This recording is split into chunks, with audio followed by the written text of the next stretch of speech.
You may dispense with the pleasantries, Commander. I'm here to put you back on schedule.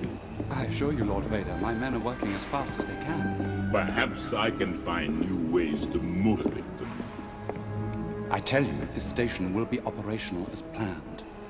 The Emperor does not share your optimistic appraisal of the situation. Welcome to another episode of Cinema Sleuths. I'm Luke Deckard. And I'm Matthew Booth. And this is part 3 of Star Wars, a trilogy of retcons, where we take a look at the various retcons of the original theatrical releases of Star Wars, Empire Strikes Back, and Return of the Jedi, from ditched sequels to big discrepancies between the novelizations and the scripts and more. And as I said last week, I think it's safe to say that retcons are well and truly part of the Star Wars DNA. But what we want to know is, do they all work? Dun, dun, dun. But Matt, do they all work? I know. But look, hey, we're at part 3. It's pretty obvious we know where we're going with this. But Matt, let's tee up tonight's film. We are, of course, concluding our look at Trilogy of Retcons with Return of the Jedi, starring, again, Mark Hamill, Harrison Ford, and Carrie Fisher. Written this time by George Lucas and Lawrence Kasden, and directed by Richard Marquand. And the IMDb logline is: after rescuing Han Solo from Jabba the Hutt, the Rebel Alliance attempts to destroy the second Death Star, while Luke struggles to help Darth Vader back from the dark side. We have a guest cinema sleuth with us to join us for the finale of Star Wars, a retcon of trilogies. A retcon of trilogies. A trilogy. Well, same thing. Same thing. But I'm happy to say we have Phil Dragash with us, illustrator extraordinaire, known worldwide for his bootleg Lord of the Rings audiobook. He's not wrong. You know, his guerrilla audiobook that everyone loves. It's fantastic. That's guerrilla with a U. Yeah. And yes, and the designer of the Cinema Sleuths logo. Welcome, Phil Dragash. Hey, thanks for having me. I'm so happy to be here. I'm also really excited to talk about Star Wars. Star Wars is cool, and I was a fan for a long time, and I don't know if I'm going to be able to categorize myself as, the kind of fan that knows everything on Wikipedia and all these details of, do you know about the Glub Shitos? Do you know You've already gone deeper than us. No, on the internet. No, listen. So on the internet, there's this little running joke called, it's like a meme. And they say, oh, it's a Glub Shito because somebody on Twitter or some other social media actually wrote oh, I hope Glub Shito's in this movie. And that's just sort of like a colloquial term for characters that have so little screen time, not even any talking lines. They're in the background. And they, on Wikipedia and with a lot of people who love Star Wars, they know who that character is, but he's completely irrelevant in any of the movies or stories. Right. You know what I mean? Salacious Crumb, that could apply to pretty much 90% of the characters in Return of the Jedi. There's a lot of them. But anyway, sorry for meandering a little bit. Thank you so much for having me. I'm excited. Well, I'm glad. I mean, I know you're a big Star Wars fan, so we got to get Phil on for one of these 3 episodes. And, yes. Love it. I remember back when I was leaving Indiana, and I had as I mentioned in the first episode, I had Star Wars cutouts. Yeah. And I was like, "You want some of these?" And you were like, "Fuck yeah!" And I was like, "Okay, hell yeah!" So you got some of them. I got a Darth Vader with the advertising Pepsi. Exactly, that ginormous Pepsi deal that they did during the during the re-release. Yeah, the '90s re-release. That I feel like in many ways that 97 re-release managed to do something that something like The Hobbit was unable to do. And that was, I think, recaptured the spirit of what it was like in 1977 with the Star Wars craze. Well, because they're re-releasing the movies again. Well, they're re-releasing the movie. They got the new footage. There was genuine, thrilling excitement that I love Lord of the Rings. I think it's the next biggest iconic trilogy since Star Wars, and I don't think we've had anything to match that yet. That's my Star Wars. When I was some losers on like threads were trying to pretend like Dune I'm like, no one talks about Dune. Dune has zero cultural impact. We're 3 movies in, guys. Yeah, You're at your epic conclusion, and I don't know. There's no single like imprint on pop culture. Yeah. Like right now from those films. The books, It's not the same. The David Lynch film, yes. Not because if you say Dune to me, that's what I think of, the David Lynch film. Exactly. But anyway, where was I going with that? But no, so I even when they've done some re-releases of Lord of the Rings, they haven't they've generated a huge amount of buzz, but I think the difference might be that Star Wars was out of cinemas for so long. Oh yeah. That when it came back in the mid 90s, it was whereas we've had Lord of the Rings on a quite regular basis since its release. It's been in cinemas on and off sporadically over the years. So people have had more chances to maybe revisit these in cinemas than with Star. So I just remember Star Wars being so huge in the mid 90s when I was a kid. Toys out ass in every store. Everywhere on everything, Totally. So it was just, so I think this is probably, I feel like I sort of got an idea of what it must have sort of been like to be in the 70s when that came out, just based off of that. Yeah. Yeah. Well, you're not far wrong because I was there, and it was just you'd never seen anything like it. So by the time the prequels came out, it was history repeating itself to a large extent for people of my age. Yeah. It was history repeating itself, but with the way that human beings are saying, but they're not as good as the ones that we had. They're not as good as the original toys, which is pure nostalgia. There's no other excuse for that. But yeah, I mean, it was a cultural phenomenon in the 70s and early 80s, this whole thing, because you'd never seen anything like it. Like we've said on the previous shows, you had never seen effects like this. And I think you're right. I think you're both right to say that when those special editions came out in the 90s, it did re-energize interest, and it did make history repeat itself. Whether it was lightning in a bottle in the same way, I don't know. But certainly it was exciting to go and see them, It was. And to see them again on the big screen, even if they have been tinkered with, Yeah. But because I was young when I went to see these at the cinema, certainly the first one. So it was a refreshing experience to see it again on the big screen. Even with all the additions, it was still good to see it in the format it's meant to be seen in. Because I think these are certainly films that benefit from being seen on the big screen. Yeah. That makes me really jealous to hear, because I heard, Luke, you watched at least A New Hope, aka the original Star Wars. Star Wars. I didn't see A New Hope. I saw Star Wars. Well, you watched the special edition, so that's episode 4, A New Hope. It had Jabba the Hutt looking like a clay. He's already a monster. I was going to say monster. That didn't make any sense. No. You know what I'm saying? Yeah. That's A New Hope. Star Wars is the original from 1977. Yeah. That's the one without any of these additions. But anyway, point taken. We had a real Jabba the Hutt as an example. We didn't know what that was. Yeah. Until we got to this film. Up until then, he'd just been named. He was like a mystery figure. Yeah. I think it's fair to say that whatever I expected. We'll get there. We'll get there. We'll get there. But, let's not jump ahead. All right. I'll save that. But don't let me forget to say it. Yeah.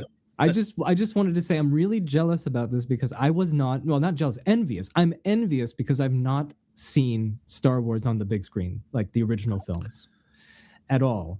I knew they were out in 97, but then again, at the time I was living in Austria because my parents were missionaries, so we were living in Austria, and I think they also had them re-released at the same time, but for some reason I never went to see them. And I only, the nearest I got was when I went to the Episode 3, Celebration 3 Star Wars convention in Indianapolis, and they were showing the Star Wars movies on a big screen with really good sound with the fans, but that was the DVD. They literally just played the DVD on a projector. And it was a big screen, but like, it's not the same at all, right? And that's it. And it's really sad that I still have yet to see it on the big screen. One day, man. One day. So I want to cap something off briefly that is tied to Empire, because obviously that was last week's episode. But since last week and recording of this episode, I put a picture up on social media of the cover of Splinter of the Mind's Eye, asking people, did you read this in 1978? And what did you think? And I was absolutely baffled by the huge response I got, because I never get big responses. So I was already chuffed about that. The dopamine hit was great. But I was truly baffled by the amount of people who were saying, I read it at the time, I absolutely loved it, I was so disappointed this wasn't the next movie. Really? Yeah. I saw those replies. Compared to Empire Strikes Back proper. Well, here's the thing, and I guess this was the sequel. Yeah, this was the sequel. You had Star Wars, and there was nothing but Star Wars, and then the only other thing you had was this book, right? And that was the next thing, and then that was just completely poof. One of the ultimate retcons of Star Wars, to just completely retcon an entire into oblivion. So I found it very interesting that there seems to be a lot of people who really, really dug this book and really wanted it to be a sequel, and disappointed that it wasn't, which is fascinating. Yeah, it's fascinating. But I think it's understandable, because if you were the right age at the time and you loved Star Wars, and then you saw this book and it was heralded as like the sequel or the next installment, and you read it. When the film came out, that is exactly what you would expect to see. True. And you get something completely different. So I think, the minute you realise that isn't what you're getting, I think you'd start to question the film and then start to turn against it. How good Empire There's just that is. bias, right? Because you have that already cemented in your brain once you've read it. One thing I can kind of compare it to, and I don't know if this is kind of a 1-for-1 comparison, but a little bit of X-Men Origins Wolverine, where we get the hints of Wolverine's origin in X-Men 1 and X-Men 2, and that's really great, and you kind of know where that's going. Yeah. You get more than hints of it in X-Men 2, obviously. But then when they go and tell that story, you're like, that doesn't add up. It doesn't compute. Not the story I thought I was going to be getting. What the fuck is this shit? Oh my gosh. Yeah. Well, I think we'll just carry on with that comparison for just a very brief point. Go ahead. I think that reinforces what I was saying. That's the reaction, I think, of a 12 or 13-year-old in 1979. Yeah. Would have if he'd read Splinter of the Mind's Eye. The minute it starts, he'd be saying, "What's this? This isn't the right story." Yeah. Now, where's the Kyber crystal? The Kyber crystals, right? That was introduced in the book. That's what I know. And then, of course, then you get hit with that the big retcon that Darth Vader is Luke Skywalker's dad, and you're as shocked and in denial as Luke Skywalker is. Yeah. Yeah. Well, people were in denial, saying, "I don't think this is true." Yeah, and just wait another 3 years after reading that book and then seeing what happens with him and Leia. Yeah, well. But no, I wanted to ask, is the movie possible to be like placed between Star Wars and Empire, or Splinter? Do you think... I think there would be an option. Let's say if Disney wanted to do a in between story, I think they could adapt it in a way that is possible to some extent. The thing that you would need to account for is in Empire, Darth Vader is gunning for Luke because that's his son.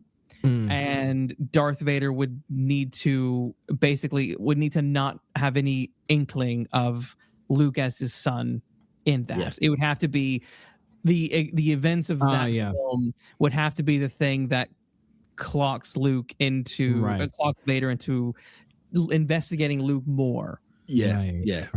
Either realizing who he is or setting him on a path to find out more about him, like Luke says. Yeah, but I think with some tweaking and some playing around with events, you probably could. Yeah, I think you could.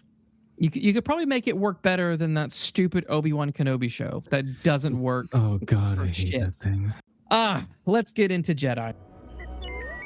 Of course I'm worried, and you should be too. Lando Calrissian and poor Chewbacca never return from this awful place. Don't be so sure. If I told you half the things I've heard about this Jabba the Hutt, you'd probably short-circuit.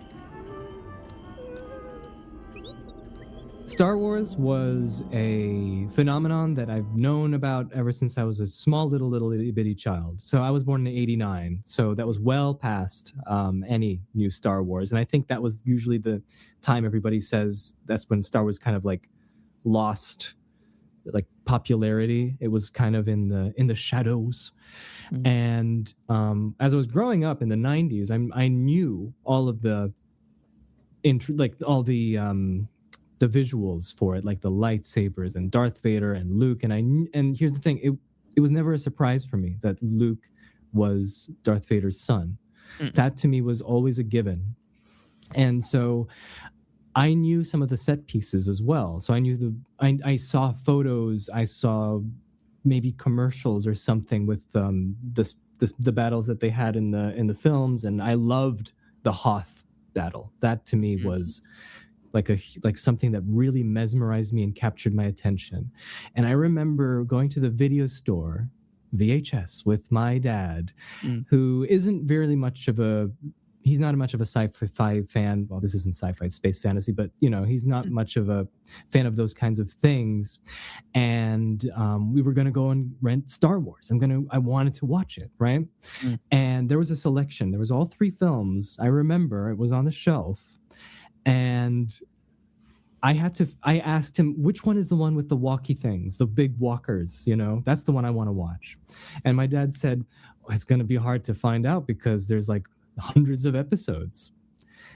And he actually confused Star Wars with Star Trek, which is very cute. And so he was just like, I don't know, you have to find it. I don't know. And so I was looking at the covers, and these were the VHS covers for the British, like European, because that's what I was in Europe at the time. So they had these really nice posters that weren't the movie posters. And one of them, and Empire doesn't have any walkers as far as I know, like AT-ATs. So I found the one with an AT-ST on it, and I'm like, I guess close enough, chicken walker, whatever. There's chicken walkers in Empire.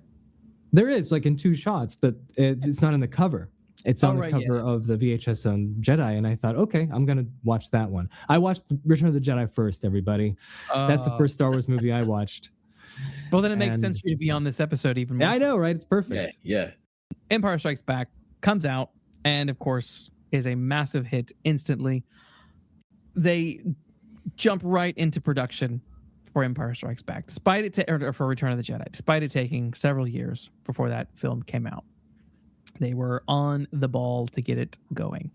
Again, like Empire, Luke financed the film. He's making a bunch of money. He's raking in a bunch of money from the toys and merchandise. Like he's probably one of the smartest deals ever made in history. He's living well, or was living well, and I guess still is off of that. But there's some changes. Irvin Kershner decides to not return. He basically was exhausted from the work on Empire Strikes Back and didn't want to do that again. And if you watch some of the behind the scenes on various Empire DVDs and interviews with Kershner, he does frequently talk about it was a very difficult, taxing production. And it was good because Lucas was never hovering over his shoulder demanding things. He was a supportive, kind of producer in that way, which was good. But it was a tough shoot. But I think, look, I'll say it now. I think Kershner not coming back might have done the franchise a disservice. I guess so. You're gonna get no argument from me. I do think that one of the reasons why he wasn't able to go back to direct the next movie, do you know about the DGA thing that happened with Empire? There was something, vaguely. Tell the audience. Yeah, the Directors Guild of America They were very well. They basically said Star Wars broke broke their rules with crediting a director, and because Irvin Kershner was part of the DGA, his credit had to come on before the film starts, because you had to have these opening credits, and that was part of at the time that was part of the DGA's rules. And because he didn't, I think they were fined about 10 grand, 20 grand, something like that. George paid for it himself, which is very nice of him. And at that point, yeah. And at that, but like, Irvin was supposed to be paying for that. You know what I mean? Like, yeah, because he didn't put his credit on. And after that, then George just cut ties with the DGA itself. So he had to find somebody outside of that guild, which is, I mean, I'm assuming as well that Irvin Kershner just was really tired, and I mean, he wasn't a spry young man back then either. No, he was a mentor. Yeah, he was. Yeah. And so George just had to find somebody who was outside of the DGA to do that. Yeah, as well. Because I know that he approached some different people. He wanted Spielberg, David Lynch, Cronenberg, but I think Spielberg he almost got David Lynch. No, not really. Spielberg was the other problem. He couldn't do it because of the Directors Guild stuff as well, which is ridiculous. So if you saw Star Wars, you know that they don't put any of the credits until the end of the movie. Right? I know. That's just they're stingy. It's fine. That's like the first thing you see. Rectify it. Hey, you're all still there when that scene comes on. It's fine, guys. It's true.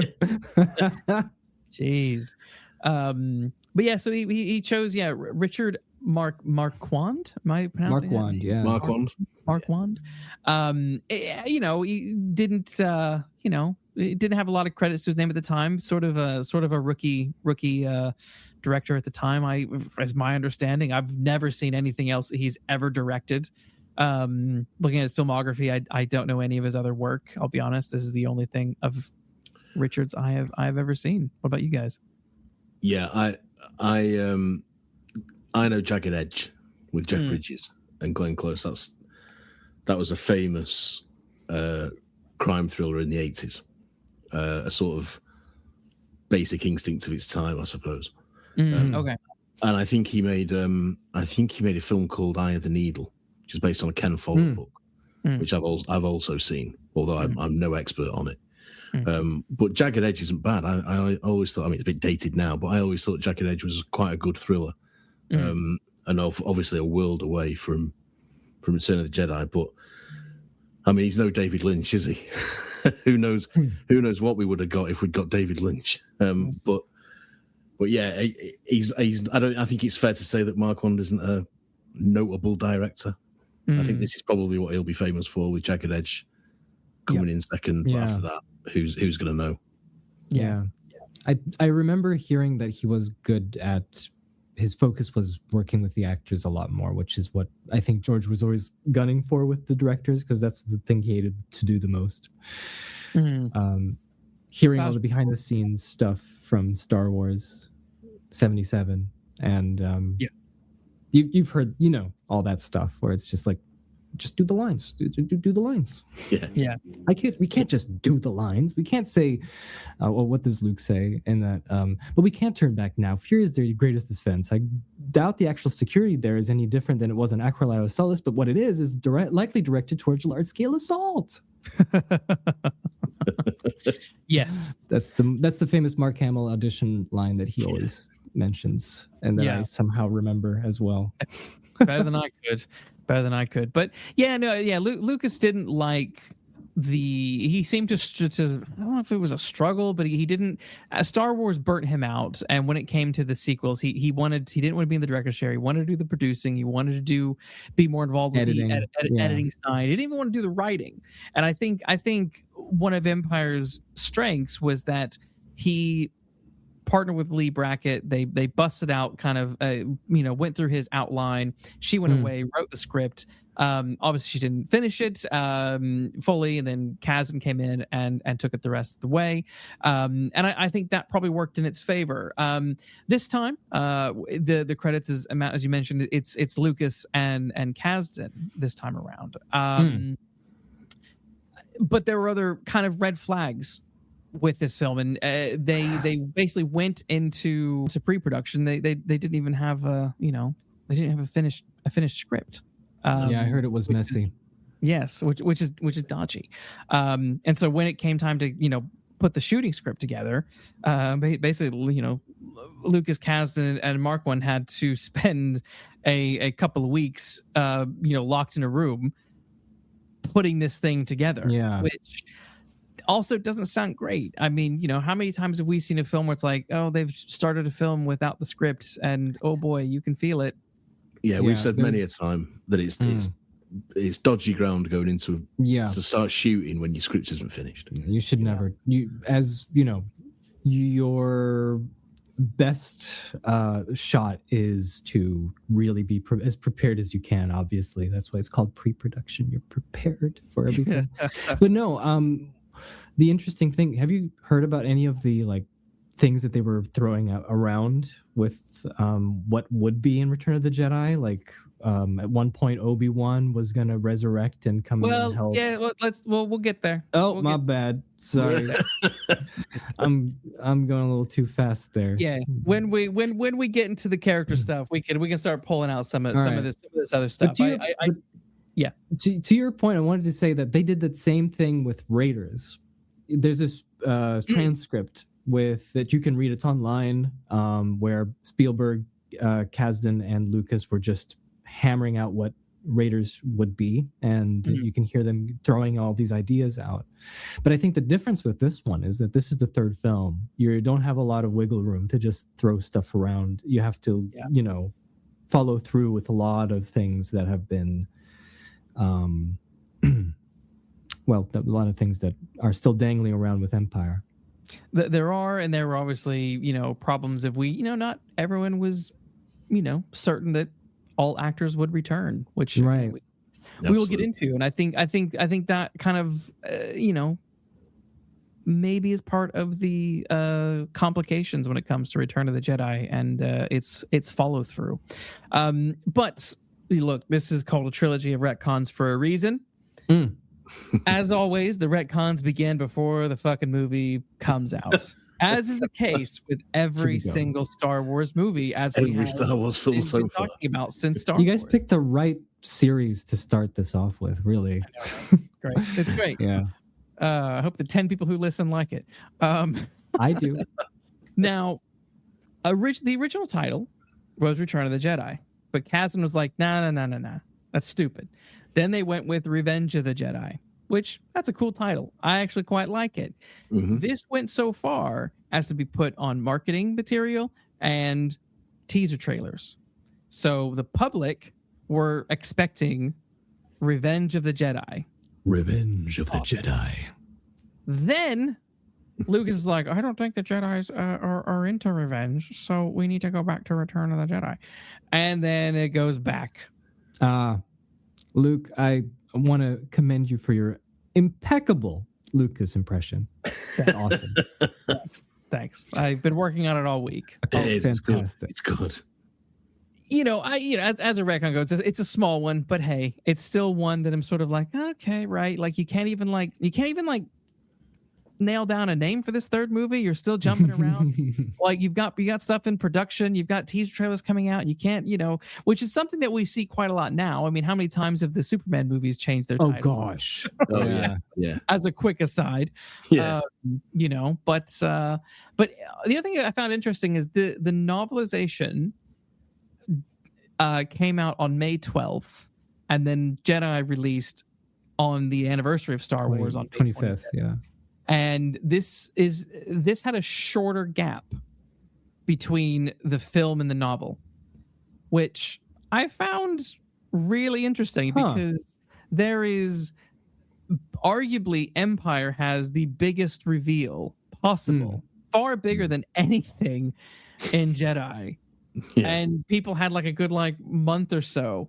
This one you got a couple of weeks, which I found that quite fascinating. But this book was apparently one of the best sellers of that year. But I think look, this Jedi came out to wide success wide acclaim. Of course. But I think it was Star Wars fever pitch, wasn't it? Yes. Yeah, it absolutely was. Mm. It absolutely It wasn't was. going to be a dud, no matter what. No, and I think it's fair to say that its success in terms of box office, i.e., people, it being released and people going to see it, the credit for that is Empire, because people go to see how that cliffhanger resolves. Yes.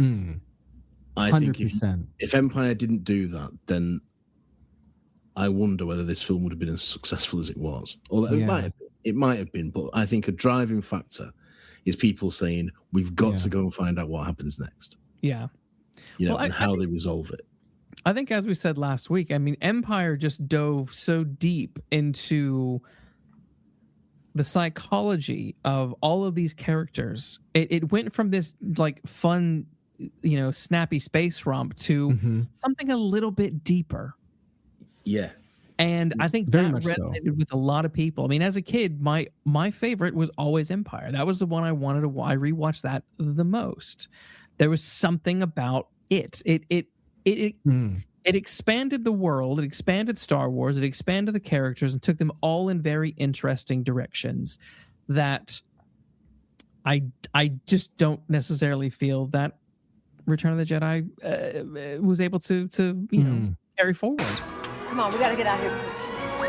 Lost my eyes! Archie! Help! Quick, Beast!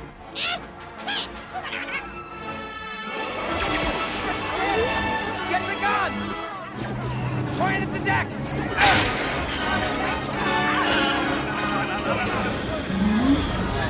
Point at the deck! Archie, where are we going? I couldn't possibly, Joe. I mean, look, we can get into the story now because I kind of feel like one of my big hang-ups with Return of the Jedi is ironically the same hang-up that I have with The Force Awakens is I have seen all of this before. Yeah. I've got a note here. What I mean by that, as listeners are probably going to already have an idea of, but it's like, well, we're okay. I understand you. We're back on Tatooine. Yeah, fine. We got to go there because of job. We got to go there to save Han. But all right, fine. But again, we're back on Tatooine. Empire Strikes Back. You're on Hoth. You're on Dagobah. You're on Clouds. You're in Cloud City. You're on an asteroid. That world felt so expansive and so different. And now we're back. Okay, fine. Back to Tatooine. All right, whatever. Then we go back to Dagobah. Okay, well, I've already been to both of these places. All right. Then sure we go to Endor, but Endor is basically just Dagobah. It's the California Redwoods. What are you talking about? Yeah, but it's like we've already been there. We've kind of already been in desert and forest planet. Like, okay. And then we're Death Star 2. Well, I've already been inside the Death Star for a whole movie. Okay. But then like, not only that, but it's like, there's a lot of reversals. Okay, well, instead of saving Princess Leia, they have to go save Han. Luke and Leia literally haven't imitated, they reference the swing from the first movie. Yeah, they do. Well, the Death Star plans are leaked again. Okay, well, but clearly this time many bodies has died. A problem, and they need to patch that leak up somewhere. But again, we have to fly into the Death Star to blow it up again. Like, and the Death Star's been rebuilt with the same floor. Well, again, if we want to talk retcons, when we go back and think about how Rogue One does not match, because in Rogue One they say that that flaw was an intentional flaw made in secret by Mads Mikkelsen's character. So what? Yeah. If they look, this happened the first Death Star. You should be aware of the flaw now. Also, you've killed your architect for the first Death Star. And now we're just going to make it bigger. But hey, make that hole big enough for a whole fucking fleet to fly into. Yeah. Well, spaceships to come through. I mean, look, I agree with you, but I also think that hole is just because there's a lot of holes in the Death Star right now. It's not finished, right? They could slide in there at any point. But they're building it with that same. I mean, that is part of the construction they've got there, haven't they? They're sort of. Sure. Okay. That is the plan. I'll take it. I mean, what this film does for me is just make me think, and it's things like this that make me think that the Empire is stupid.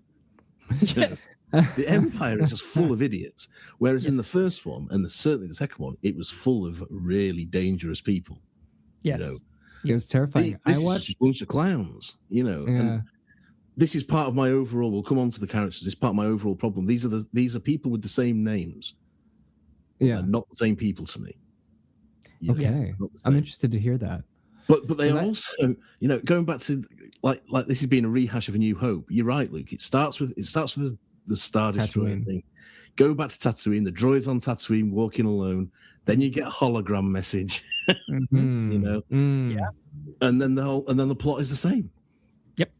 You know, it's pretty ropey, this, and you know, none of the promise that Empire provided, Mm-mm. and none of the promise that a payoff episode from the cliffhanger of Empire should be. I don't. Yeah. I agree, and I think an example of that is, I mean, let's talk about the actual ending of Empire. The ending of Empire is Luke's just got his mechanical hand. Him and Leia and on the droids are watching Lando and Chewbacca zoom off into space to go rescue Han Solo. Mm-hmm. All I have to say is, what the fuck happened? Lando Calrissian and poor Chewbacca never returned from this awful place. Yeah. Because What when we get here, and this is partly where I start having I have a lot of problems with Jedi, because Let's go. what Lando is just for some reason in disguise in Jabba's palace. Chewie isn't there anymore. Then Leia rocks up. Luke's plan. You know, Leia rocks up in her little outfit, which is cool, and she you know rescues Han, which is fine, I guess. But then they all get captured again. So then Luke comes, and it's like, what was the fucking plan? What Luke? was the plan? This was so confusing watching it, because I watched all 3 films for this podcast again. I haven't seen them in like 9 years. And I was just as confused as I ever was, because I still don't understand.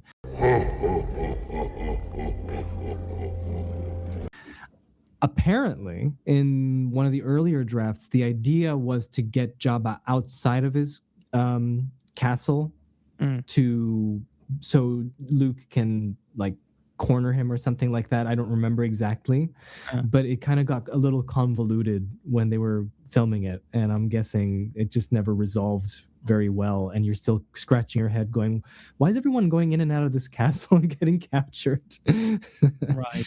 Yeah. And you know, Leia's walking around like bumping into wind chimes or something. Yeah. There's loads of people sleeping on the floor, and she's absolutely like not discreet whatsoever, you know. And she wakes up, she defrosts Han Solo, who instantly starts talking, but nobody wakes up. The whole thing is just nonsense, you know. It starts with a whole load of balls, really. Well, then Jabba and his gang are just hiding behind a curtain. I know that laugh.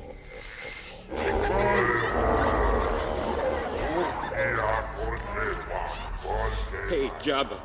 Look, Jabba. I was just on my way to pay you back, and I got a little sidetracked. Yeah, it was, you know, I mean, there's a part of me that, you know, when I think about nostalgia, and I think about as a kid, I loved Jabba. But as you get older and you start watching, and then you watch it with you know, matured eyes, you're like, none of this makes sense. And I wish it did, because like, I mean, the Rancor fight, that's fucking awesome. That's great. Beautiful. Like the Rancor fight's good, Jabba looks amazing. All of these all of this is visually great, but this is where it's like, this is where Star Wars falls into that. Hey, this looks like Star Wars. Hey, this looks fun, but like, don't pay attention to what's happening. Just look at all the fun stuff. Look at the fun stuff. Yeah, that's exactly it. And why does Luke, who's now presumably almost a fully fledged Jedi, introduces himself as a Jedi Knight despite not being a Jedi Knight? There's that. And why is he? How does he know that he's going to be able to get his lightsaber out of R2-D2 safely? Why has he not got that by his side? You know, because anything could have happened to R2. How does he know that R2-D2 is going to be on the barge serving How drinks? did he know that they were going to get taken? Serving drinks. He clearly was going to. It seems like he was meant to stop Jabba before he falls into the Rancor pit. So you telling me, Luke? I mean, Luke, did you see into the future? Is that what we're meant to believe here? Like, did you pull a Yoda? Like, I guess he did see into the future in Empire, but I'm like, how far into the future did you see to plan it this meticulously, to plan such a fucked up rescue, to make this clunky rescue work? That just, sorry. So many things have to happen. Lucas, sorry, Kasdan. No.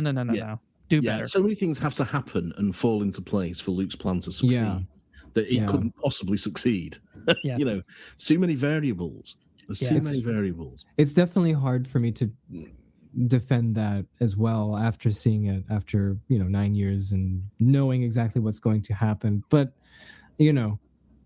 just like you said, like look how cool it is. Look at all the aliens and all the visuals and all the action that's going on and the music, which is gorgeous, and all that sort of stuff. And to their credit, it does look great. But you're all correct. I can't say anything against. I mean, I have to agree with you guys here. You must agree. I have to. The logic dictates I must, and it's true. I'm not Last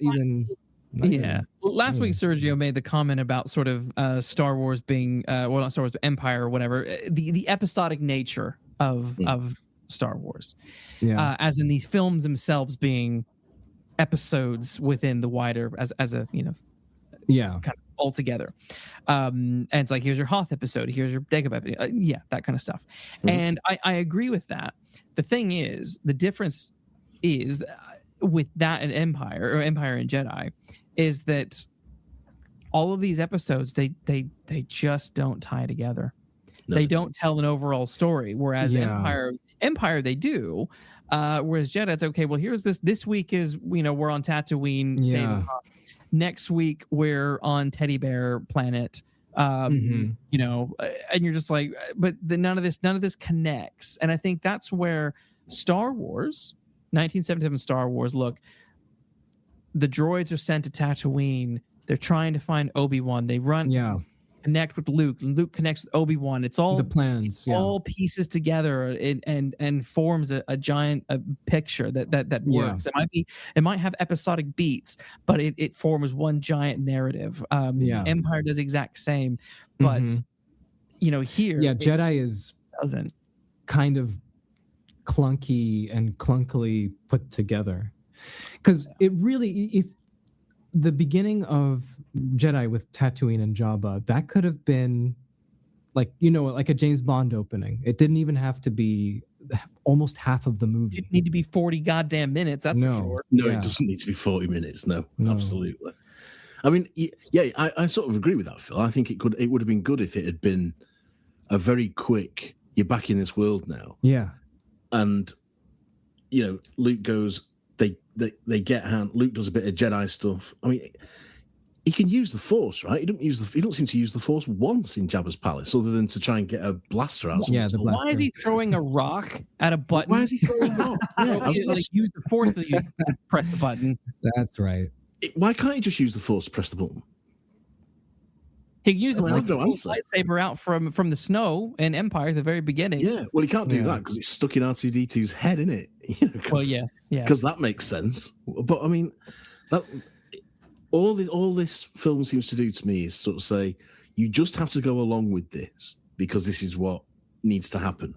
Yeah, there's no common sense, if you like. There's no in the characters and how the characters are moving. They are just doing what the script needs them to do to get to the next bit. And I think that's why it fails on the episodic thing, because we just have to get out of Tatooine now. We've been here for 4 minutes. Go somewhere else. Yeah. And they clearly didn't know how to get out of it, because then they're like, now all this crap. Okay, now we're gonna take him to the Sarlacc pit. I'm just like, oh yeah. Just finish. Finish. To be fair, it's a great set piece. I love this Sarlacc pit. It's an interesting, inventive idea, cool, but it makes no. They're all cool set pieces. I can't deny that. Yeah, but it's like you guys said. It's another thing that's just happening, and then, right? No, because of just then they are all good set pieces, and they're each one in its own way is very exciting, but there's nothing holding them together. There's no narrative tissue. Absolutely right. Yeah, and there's no real stakes. I don't think holding it together. No. People say stuff, and then it doesn't seem to happen. At one point, Luke says, "I shouldn't have come, and I'm endangering the mission," but then he didn't do anything about that. He carries on. He carries on the mission, and That's true. nothing happens because he's endangering the mission. It just sort of goes nowhere. And this film is full of stuff like that. Yeah, full of stuff like that. One last thing on the Sarlacc pit, which to me is just the idea and the set is cool, but the execution, it just plays so goofy. The way they sort of slapstick get out of the mess feels so clunky. And you have, look, the death of Boba Fett is criminal. It is criminal. He was set up so cool in Empire. It's interesting, yeah. He's the only bounty hunter to know to, stick to the garbage chute, right? Yes. He knows what Han's going to do somehow. Yeah. He's that smart. He's that one step ahead. Yeah. He's smarter than the Empire. He's smarter than Vader. You know what I mean? Like he's and then boop, I bumped him and he just went flying into the side of the with a Wilhelm scream. Yeah. With a Wilhelm just scream. Just about, yeah. I was just like, to me, this kind of stunk of that. This is the end, and we need to wipe out all the players as much as possible. It's that sort of end of the series kind of situation where they're just willy-nilly killing people. Yeah. But it's like, I mean, Boba Fett is such an interesting character because he's not even a character. He's just a guy in a suit that evokes so much intrigue that you almost build a character around what is essentially an empty shell. That's what all the fans did, for sure. Like, Boba Fett's really popular because of his intrigue and just coolness factor. Yes. And the two things that he does in Empire that's like one step ahead, right? So it gives you that jolt impression. And I always like that line he has in Empire where he says, he has the guts to say to Darth Vader of all people, he's no good to me dead. He's no good to me Solo. dead. He's no good to me dead. And that's when Vader has the idea of testing it. He says, we'll test it on Captain Solo, and Boba Fett says he's no good to me dead, and he says, well, he's no good to me dead. Yeah. And it's a very small moment, but it's a badass moment, because he's saying it to Darth Vader of all people. And then he dies this. He dies. He falls into the Sarlacc, and the Sarlacc burps. And the Sarlacc burps like a joke. Like a joke. And it's it's disrespectful to a character that should have been developed in this film and should have been a major antagonist in this film. Yeah. And again, the other thing we've saying major antagonist, I was just imagining already like the possibilities you could do with the last part of Return of the Jedi. Yeah. I'm sure there's way more than that. But again, we're talking about all this stuff, and again, who is also getting lost in the background? Lando. He is here, but he is doing nothing. Well, Lando's relegated to falling off the barge. Yeah. Yeah. What is his role in this rescue operation? What is his? Well, anyway, that's the Tatooine bit. Also, how did the barge explode? I don't remember how the barge exploded. Don't they like shoot it or something, or like they just shoot it with that big cannon thing, and that's why they have to. I can't remember. Yeah, but again, I mean, the other problem with the whole Jabba and the barge stuff is there is a sort of like look. I mean, don't get me wrong, Princess Leia looks stunning as hell in that outfit. Fantasies galore, of course, but like, why? Why? She's better than that. I mean, I agree with all you say. She's iconic, I mean, if we think about it, I won't go too deep in it because I want to talk about it a bit later. But she was so badass in Star Wars and Empire, and then is turned into a sex object in this. And she barely speaks as well. And does nothing the rest of the film. No, she does nothing of importance in the rest of this film at all. But we'll get there. We'll get onto that. Let's get there. Let's get out of Tatooine. I want to talk more about Lando as well when we come onto it. But let's get the hell out of Tatooine. Yeah. So anyway, Luke has to go back to Dagobah to finish his training. How much time has passed between Empire? That was my question too. Is it not about a year? Is it a year? I always understood it was about a year. I don't remember that ever being said, but maybe. I just look. I don't think it's said. I think I've read it somewhere. When you see Star Wars and you see Empire, you can kind of understand that it has been a significant period of time. You know, it could be a year, it could be 6 months, could be whatever. It's long enough for Han to become a general, all that kind of stuff, right? Yeah. While he's still in Carbonite. Luke is still in. Luke. Wait, are you talking about Star Wars and Empire? Yeah, not Empire. Empire. Luke is training. He's got some Force stuff. When he sees Obi-Wan Kenobi, he's not really freaked out by Ghost Ben. So has he seen Ghost Ben before? Maybe, possibly. Don't know. So there's there's a better sort of awareness or acceptance that there is a significant period of time to pass. It makes no sense for there to be any time pass other than like maybe a couple of weeks. Maybe a couple of months. Max. So yeah. I've just checked, and it's meant to be a year.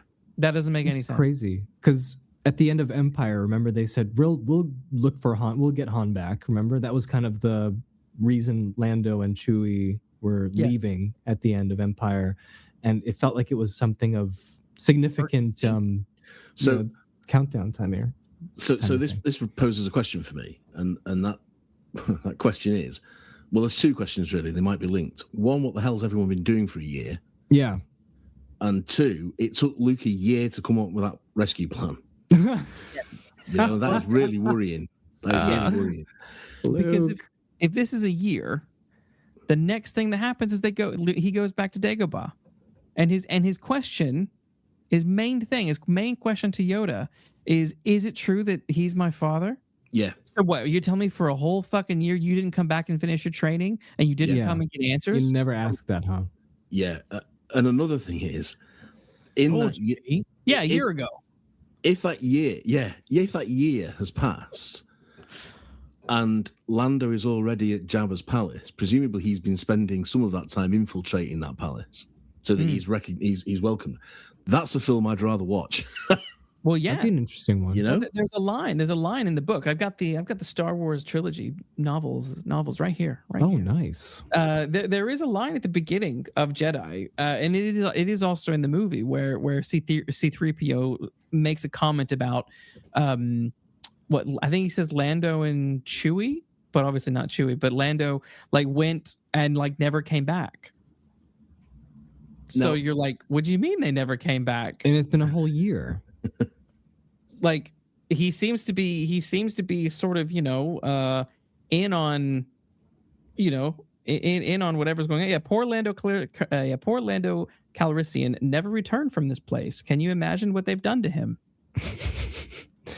This makes it even worse, man. I mean, that's much more interesting. What happened to Lando? But what did happen? Nothing. He was just hanging out in disguise. He was just hanging around.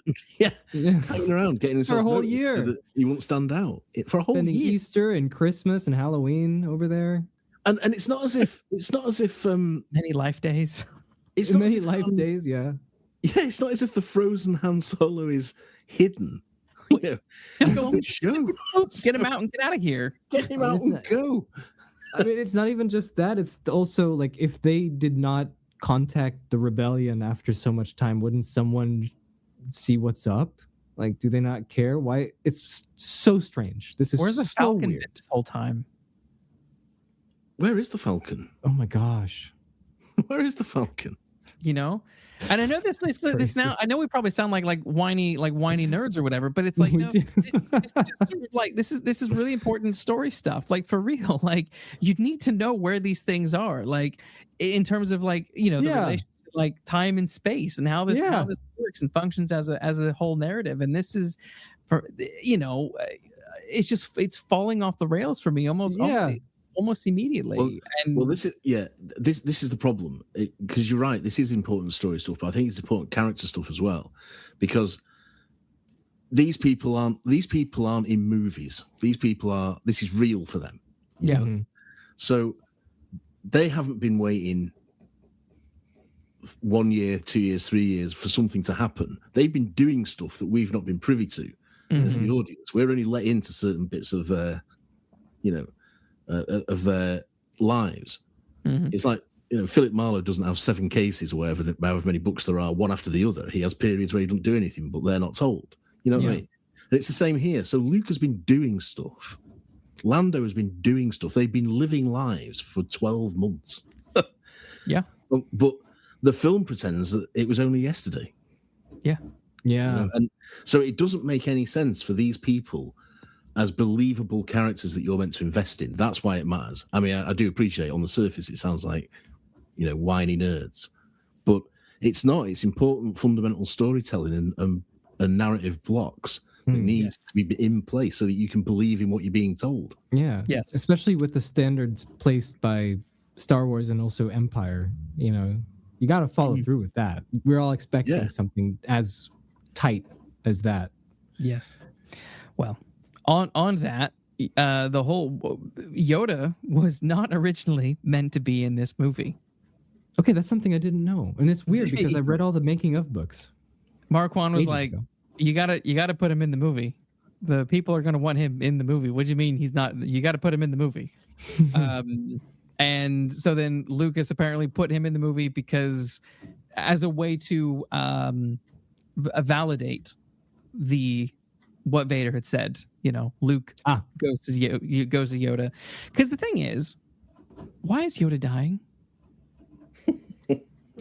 Because it's the last film in the trilogy. That's it. Yeah.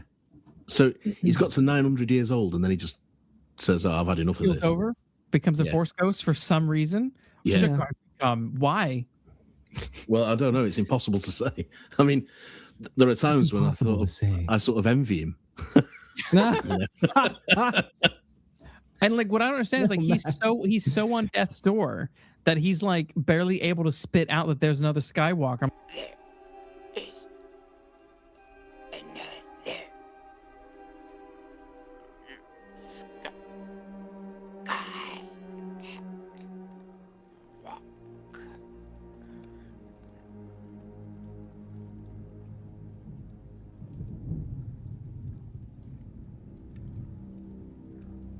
I'm like, why don't you start off with that, Yoda? Yeah. Well, exactly. He was pretty hesitant to tell him. Luke had to be like, so is he my father? Rest I need. But I don't think... Yes. I think I mentioned this in the last episode.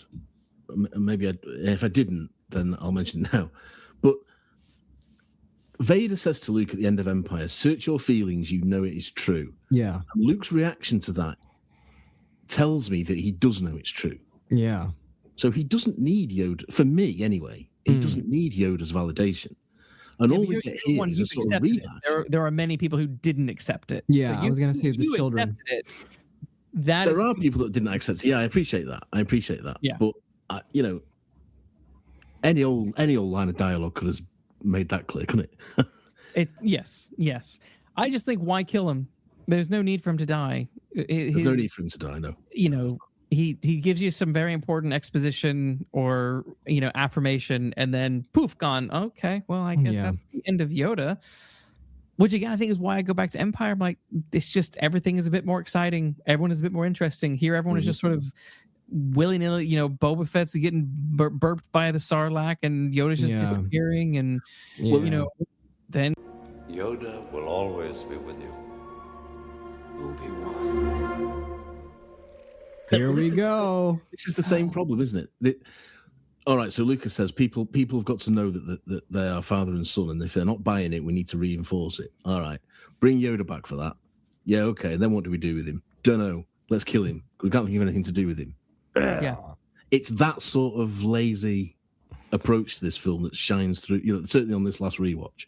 Well, it's exactly what happens to Obi-Wan Kenobi. As I said, Yoda last week, Yoda is a massive retcon character because he has to now he has to fill the shoes of Obi-Wan Kenobi. Of Obi-Wan, yeah. Now the problem that you have is you have Force Ghost Obi-Wan. So you have Force Ghost Obi-Wan, who, when he died, has said, "I'll come back more powerful than you can imagine." Well, so far he's done nothing powerful whatsoever. He's just sort of walked around places and told Luke to do some stuff. I don't see what's so super powerful about that yet. Nor do I. And then now you have the Yoda is now echoing what has happened to Obi-Wan. He just dies and vanishes, and he's just gone. That's it. You're like, oh, okay. Like now what? Because these Jedis, when they die, they don't come back more powerful. Like, But of course, like us, Yoda mentions there is another Skywalker. Who could it be? The other he spoke of is your twin sister. Leia. Leia is my sister. Your insight serves you well.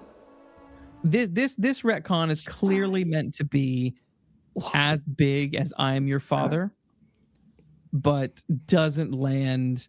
It's like landing on muddy ground and you just slip and fall and face plant into a mud pie. Yeah. That bad, huh? It is. Like, who? I can't tell you how bad I think this is. Who is let's it? Go. Oh, let's go. Oh, it's Leia. Oh, your instincts serve you well. What? What are you talking about? What?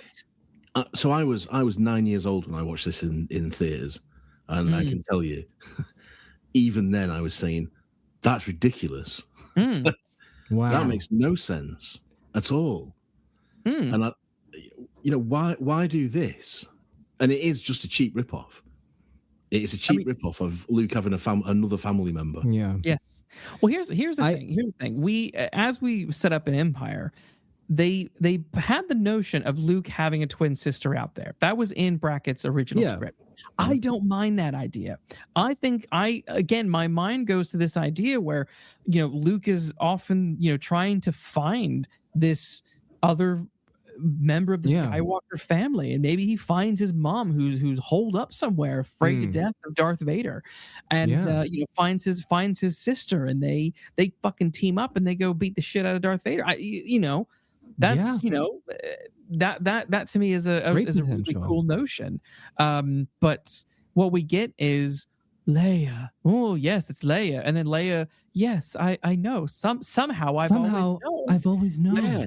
Leia somehow I've always known is the equivalent of somehow Palpatine returned. Yes, it is so stupid and makes no. It's like if you somehow always knew, why were you sucking his face? Wild coincidence of the fact that Leia just was flying past Tatooine and that's where Luke was, and it made sense if for Tatooine to be the place where Obi-Wan lives. Yeah, I was gonna say no fucking sense for Tatooine to be the place where Anakin Skywalker grew up. Absolutely. Well, here's the funny thing. For both of you, you've watched these movies for the first time in sequential order. Like I said, this was my first movie for Star Wars, so I just took everything as a given. Sure. Yeah. So it's really hard for me. Like, when I hear you guys talking about it, I'm just going, yeah, I mean, somehow I've always known about these flaws, but like reinforcing it, I'm just like, yeah, that's right. Yeah. So let me ask you a question, Phil. You watched these out of order, so you knew from watching this first that they were brother and sister. Correct. Yeah. Yeah. So how did you feel when you watched Empire and she was kissing him?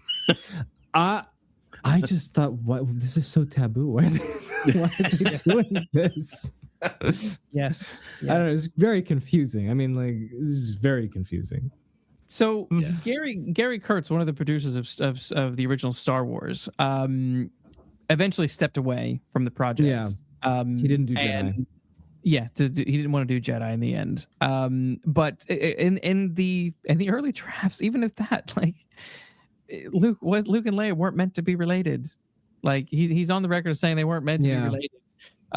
Luke, the original idea apparently was that Luke was going to, in subsequent films, was going to go off and eventually find his sister, which I'm also quite interested in that concept as well. Of course.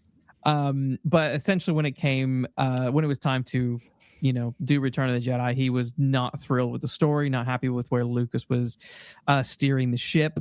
And he was like, I'm out of here. But it's basically said that he thought it was too rehashy of the first film.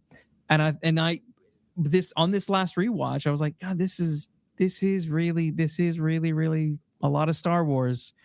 A lot of Star Wars again. And it's like that just seems to be the well that Star Wars goes to when it loses ideas. And I think, look, we're not going to get to the sequel trilogy, but you can look at the sequel trilogy and say all they did was remine Star Wars and then elements of Empire and Jedi, and they never expanded beyond the concepts of those three films. Yeah. And I think there's a secondary issue. I think that is absolutely right. I think they go back and say, well, what can we, what more can we squeeze out of this sponge? And the inevitability of that is that eventually it'll just be the dregs, and then it'll be nothing. But I think there's another issue, and that is this constant need to top what's gone before. So I am certain that at some point somebody will have said, how do we top the I am your father line and twist? How do we make that bigger? And my answer to that is you don't, because you're not going to top that. What you then do is look at the consequences of that. And the whole plot, the whole sort of sketch of a plot where it goes up into a peak and then comes down again. That's good. That's what Jedi should be. Yeah. You know, and do something interesting with the characters with the knowledge that they have now, that they've learned. Don't try and give me another rug pull twist, because it ain't going to work, because it will not be as good as that one. When you said that they run out of ideas, I don't think they ran out of ideas, because we looked at some of the early stuff that they were playing around with for Return of the Jedi, like Proto Coruscant, for example. It's called Had Abaddon in one of the earlier drafts. Interesting. Then there's like Luke looking for his sister that isn't Leia. That's also interesting. And there's a couple of other things that you mentioned earlier on that would have been so much more fascinating and a better place to put Return of the Jedi. And so it's just a little bit sad that it came down to just being a rehash of Star Wars. The retcons continue with this scene, with this this encounter between Obi-Wan and Luke. And this is where we learn some very interesting stuff, which I mentioned in our Star Wars episode, and that is we get a really good explanation for why Luke was even on Tatooine, which again sets up that Anakin was not from Tatooine. Yeah. But the story as Obi-Wan says is that, you know, look, your mom was pregnant and Darth Vader didn't know that she was pregnant, and we split you two up, and I took you to go live with my brother Owen Lars, which, as I said, if you go back and you rewatch that scene with Owen and Luke and Aunt Beru, that tracks. That really tracks with the way Owen is sort of like, Obi-Wan Kenobi's dead, and that old Ben Kenobi's a fucking weirdo. That is he is my weird brother. I cannot stand him. We don't talk to that side of the family anymore. Verbatim from the script. You're a poor innocent kid, and we're going to raise you and shield you from their craziness. Is essentially what you get from that exchange, and I think that tracks really, really well. Sadly, all of that is retconned. All that is retconned with the trilogies, and it's like Luke, Anakin actually knows that Padme is pregnant. And so, therefore, he knows somewhere out there are his children. What? Okay, well, Obi-Wan, according to the goddamn Obi-Wan Kenobi show, well, Darth Vader knows that you're there. Darth Vader knows that you're there, so go hunt Obi-Wan down and go find your kid. Yeah. And none of this is mentioned in Star Wars, so these retcons don't flow, you know. No. But you know, and again, there's also the idea that, you know, Leia's mom doesn't die in childbirth. Luke and Leia's mom didn't. She takes Leia to the Organas, and they take her in as their child. So where does her mom? I think her mom actually. I think she does die eventually.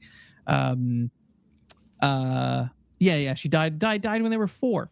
Died when they were 4 years old. And the novelization. Okay, so that's where it's from. Okay. Yeah, Obi-Wan talks about all of this, and you know, gives him this whole thing of like, oh yes, you know, I took you to go live with you know, Aunt Beru, you know, Leia is my sister. Yo, your insights serve you well. Blah, blah blah blah. You know, when your father left, he didn't know your mother was pregnant. Your mother and I knew he would find out eventually, but he wanted to keep you both safe as possible. So I took you to live with your brother Owen on Tatooine, and your mother took Leia to live as the daughter of Senator Organa on Alderaan. You know, again, it's like all this is way more interesting, and it's like, okay, this is in your book. This is in your book, Jedi. Like you know, if this is true and Leia is literally, we're gonna go with this retcon, go further with it and turn Leia into a badass. We've already seen her be a badass and take charge in the first 2 movies. Now you're telling me she's force sensitive and could be a Jedi. Okay, that's pretty awesome as well. Put a fucking lightsaber in her hand like you did in Splinter the Mind's Eye. Absolutely. In Splinter the Mind's Eye, she goes up against Vader. Yeah, she doesn't win, but she takes up that lightsaber and she fights. And I think that's really cool. Yeah, and it isn't the fact she doesn't win that matters, is it? It's the fact that it's the fact she does it in the first place. Yep. Yes. The winning and losing is not relevant. It's the spirit of doing it in the first, because she does it to save Totally. So Yes. that's what matters. It's the courage in the first place that matters. And I agree. If she's in any way force sensitive, I want to see it, because I don't think I do see it. Because also the other kind of complication with on the retcon side is Leia says, yes, I remember my mom. I remember her smile and things. Okay, well, how? How? How? This is the problem with the retcon of like Obi-Wan is saying this in the book. In the film, she's saying, I remember these aspects, but actually also doesn't quite make sense if your mother, I guess if your mother took you, was this a Moses situation where was your mother like raising you on the side and instinctively you knew that was your mom, not the, you know what I mean? Like, right. Or did you spend a few years with your mom? Then, well, why didn't Luke spend a few years with? You know what I mean? So there's just sort of, it's just interesting, and it's a weird. This is where Star Wars becomes a soap opera in all the wrong ways. It's twins and not dead reveals. And George did say it was supposed to be a soap opera at the end of the day, but. Yes, but this is it in all the wrong ways. Yeah. Just to clarify. Which again, I think when you get to the prequels and you're seeing what happened in the original trilogy, you get that X-Men Origins Wolverine vibe of like, this is not as cool as what you were hinting Bringing at. it around. You're right. Yeah, with X-Men Origins. Now I get it. I understand now. Yeah, I mean that is right.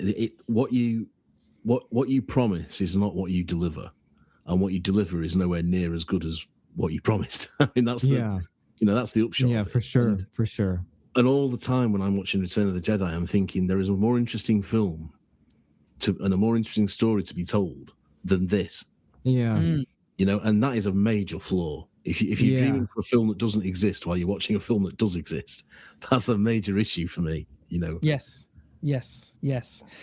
Well, Luke is like, all right, cool. I'll take that information and I'll go. Well, I'll go because I've got to get on to the next scene now. Thanks, everyone. Yeah.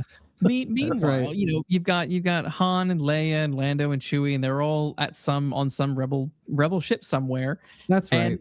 And where the fuck is the hostility between Han and Leo? Lando. Lando. Yeah, as far as Leo. Well, this starts in Tatooine, because the minute Luke says to him, just keep close to Lando, when they go into the salad, Han should say, what the hell's he doing here? Yeah. Because he doesn't know that Lando's redeemed himself. We don't know that Lando. He does because he read the script. Because we've not seen it. Han read the script, so he knew. Han read the script, exactly. I don't know why there's no. I don't know. It's a complete non sequitur, and it's just. Again, it's lazy, because I think what they're saying is these two have got to be friends now, because we're not interested in that subplot of, or even in that continuation of their characters. Yeah. All we care about now is Luke turning to the dark side or not. That's what matters. Everything else is hogwash. And you needed a scene where, like, once they rescue Han and they're on the Falcon, there's that like that cut shot where the next thing you see is like the fist. And he punches Lando, and Lando's like, look, man. And and Leia's like, no, Han, he saved us.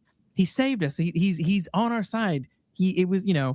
And then Han can sort of calm down, and then he can be caught up with what is going on and understand, as opposed to, I guess we just have to assume that happened off screen. Right. Yeah, exactly. There is a deleted scene in a sandstorm when they're all of them going into the Falcon. I don't know if you've seen that deleted scene or not. I don't think so.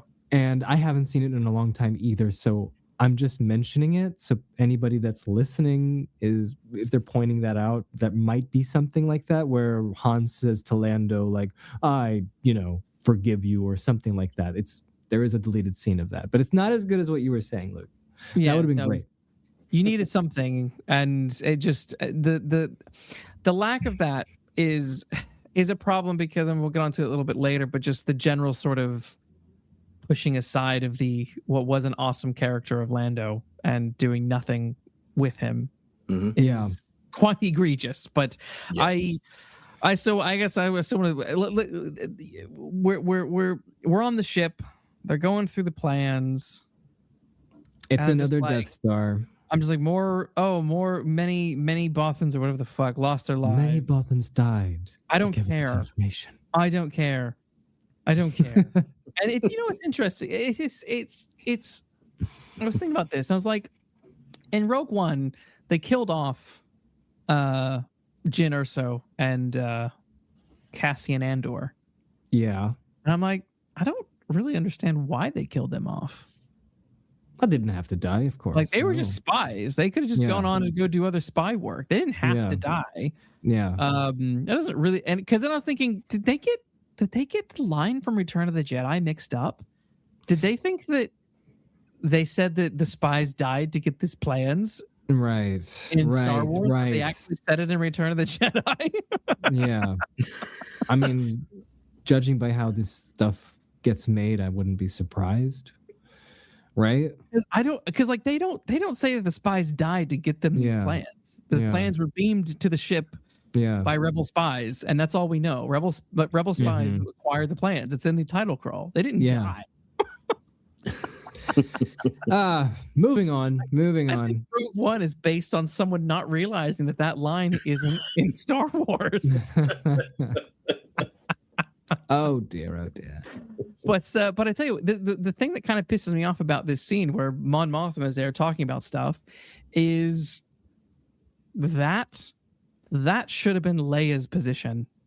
Absolutely. Surprising it's not. Well, look, at the beginning of the Hoth fight, what is she doing? Oh, that was great. She's down the back. All right, soldiers, here's what you're going to fucking do. And she's being awesome. Here she's just sitting on the side, and Han's got a mission and Lando's got a mission, and she's like, what do I get to do? Are you fucking kidding? You're fucking goddamn Leia. Yeah. This is this is like Boba Fett on a much bigger scale. Boy. Like, this is Princess Leia. Yeah. Like I say, this is Boba Fett on a much bigger scale, because this is just squandering Leia. Yeah. After all the build-up she's been given, and after all the great stuff she did, especially in Star Wars, now she is just a sort of hanger on, with no agency whatsoever. Well, because I was thinking about Empire as well, and I was thinking about actually, their escape from Cloud City. Like, she goes back to taking charge again. Yeah, she's got the gun. She's leading. She's getting. Chewie is her muscle, which is awesome. He's choking out Lando. Yeah, because there's that great bit where she says, "Oh, he's sorry, Chewie." Yeah, and he's like totally grotting him. Yeah, and she's going after Boba Fett.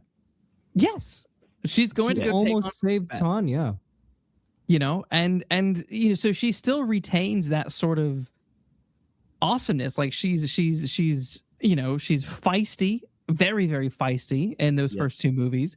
And then here she's just sort of, Han, I don't have a crew, a general. Ha ha ha ha. Oh, yeah. Because isn't the first thing Han calling you general? This isn't the bedroom. Yeah, why does she? Isn't the first thing Han's gonna say, like, she's coming? Because she's a big part of this, so she's on the crew. I mean, what doesn't make any sense to me is the fact that you have that incredible scene of "I love you, I know," and then they don't follow that up. No. And then Han becomes a cuckold throughout the rest of the franchise. Well, this is what I wanted. This is what I was going to talk about. When they may have the same name, but they are not the same character, because this is not Han Solo. I don't know who this guy is, but it's not Han Solo. I agree. He is. Whatever happened to Han and Carbonite, like, fucked up his brain. Right. It did. It totally emasculated him. Hey, what's going on? Nothing. I just want to be alone for a little while. Nothing? Come on, tell me, what's going on?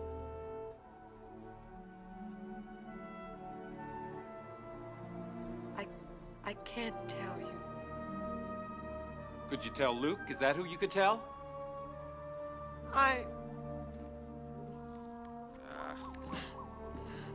You could tell Luke, though. Is that who you could tell? I think Leia read the script. I keep forgetting these aren't real people anymore. Forced drama. Don't tell Han this important information.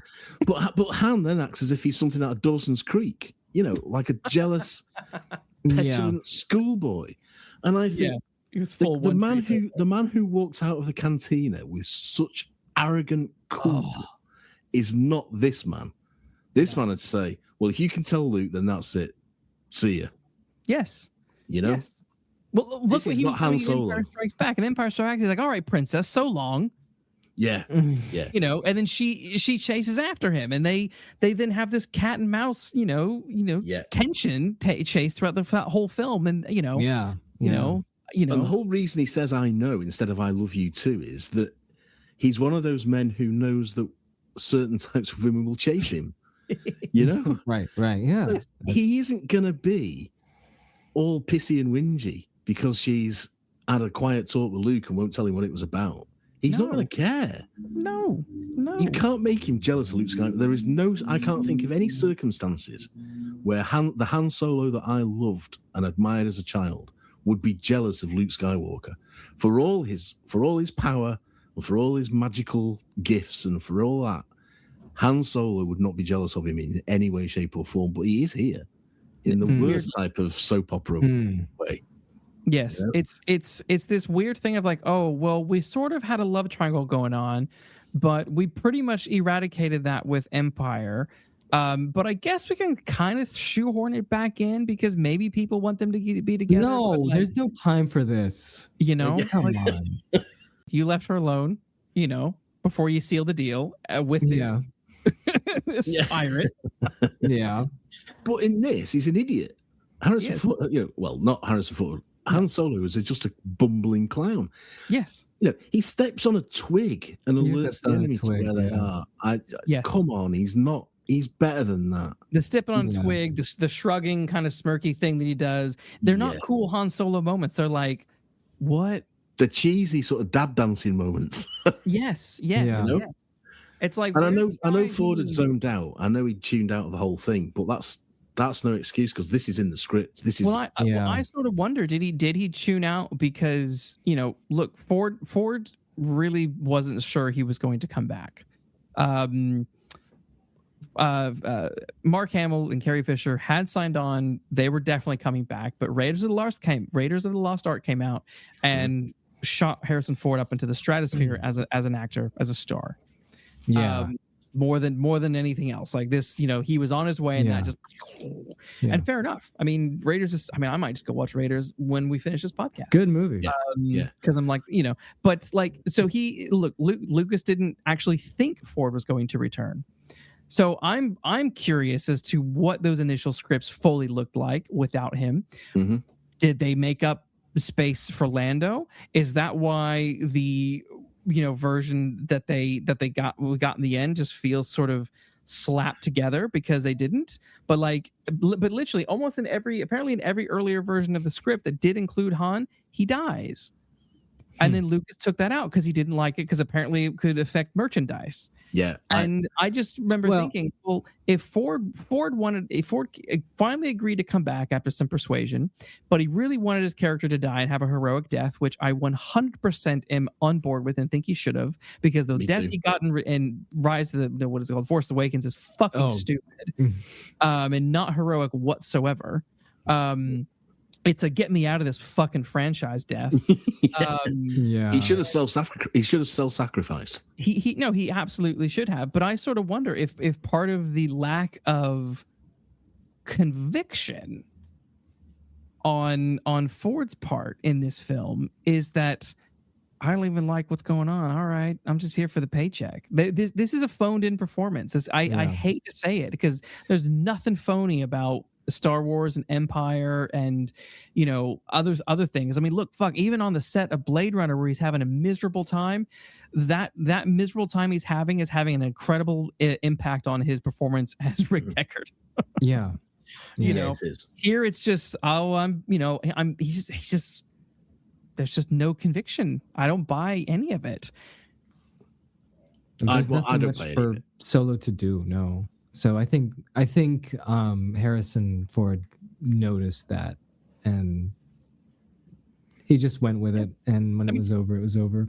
Creatively speaking, Guys, we don't even see Han Solo fly the Millennium Falcon in this movie. No. Oh man, you're right. Yeah. Yeah. Wow.